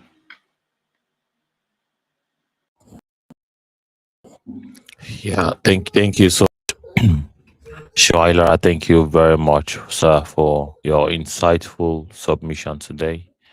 And of course, I believe your submission really resonates with the sentiment of many of our viewers. And of course, if they disagreed, they will have sent in messages, really condemning your perspective. But by and large, it has been, you know, validation for what you have said so far. So it seems as though you are speaking the minds of many people, with respect to the caliber of billionaires in Nigeria, and how they have for the most part been very selfish. But the question is, when are the poor people also going to be selfish with what they want? If they want good governance, are they selfish enough to insist on voting or perhaps supporting, candidates that are revolutionary that can carry their interests? Do they have the numbers? Yes. Is politics the game of numbers? Yes. Revolutions, all right. On revolution, I mean to say, it's also a game of numbers. So the question is, will the poor be selfish enough to be able to ensure that their interest is at the forefront of their agenda, or the poor is so very much willing to set aside their own interest and basically keep supporting the interest of the billionaires. And as the billionaires are fighting, we know that there are factions among their supporters. Some are supporting Cubana chief priest. Some are supporting Isaac Fayose. Well, we want to know, when would Nigerian people fight for themselves or stand in solidarity with themselves? So, note, we'll draw the curtain today. Thank you so much, Ilara, and all other speakers that have spoken today. Thank you so much, everybody. We appreciate your contribution in today's program. We understand that many people have joined this particular broadcast under very uncomfortable circumstances, but understand that you did it anyways, and we salute that gallantry. Thank you so much, everybody. We'll join, and of course, we would carry out another broadcast tomorrow, same time, 6 p.m. Nigerian time. Please make it a date. If you are yet to subscribe to our channel on YouTube, please do so.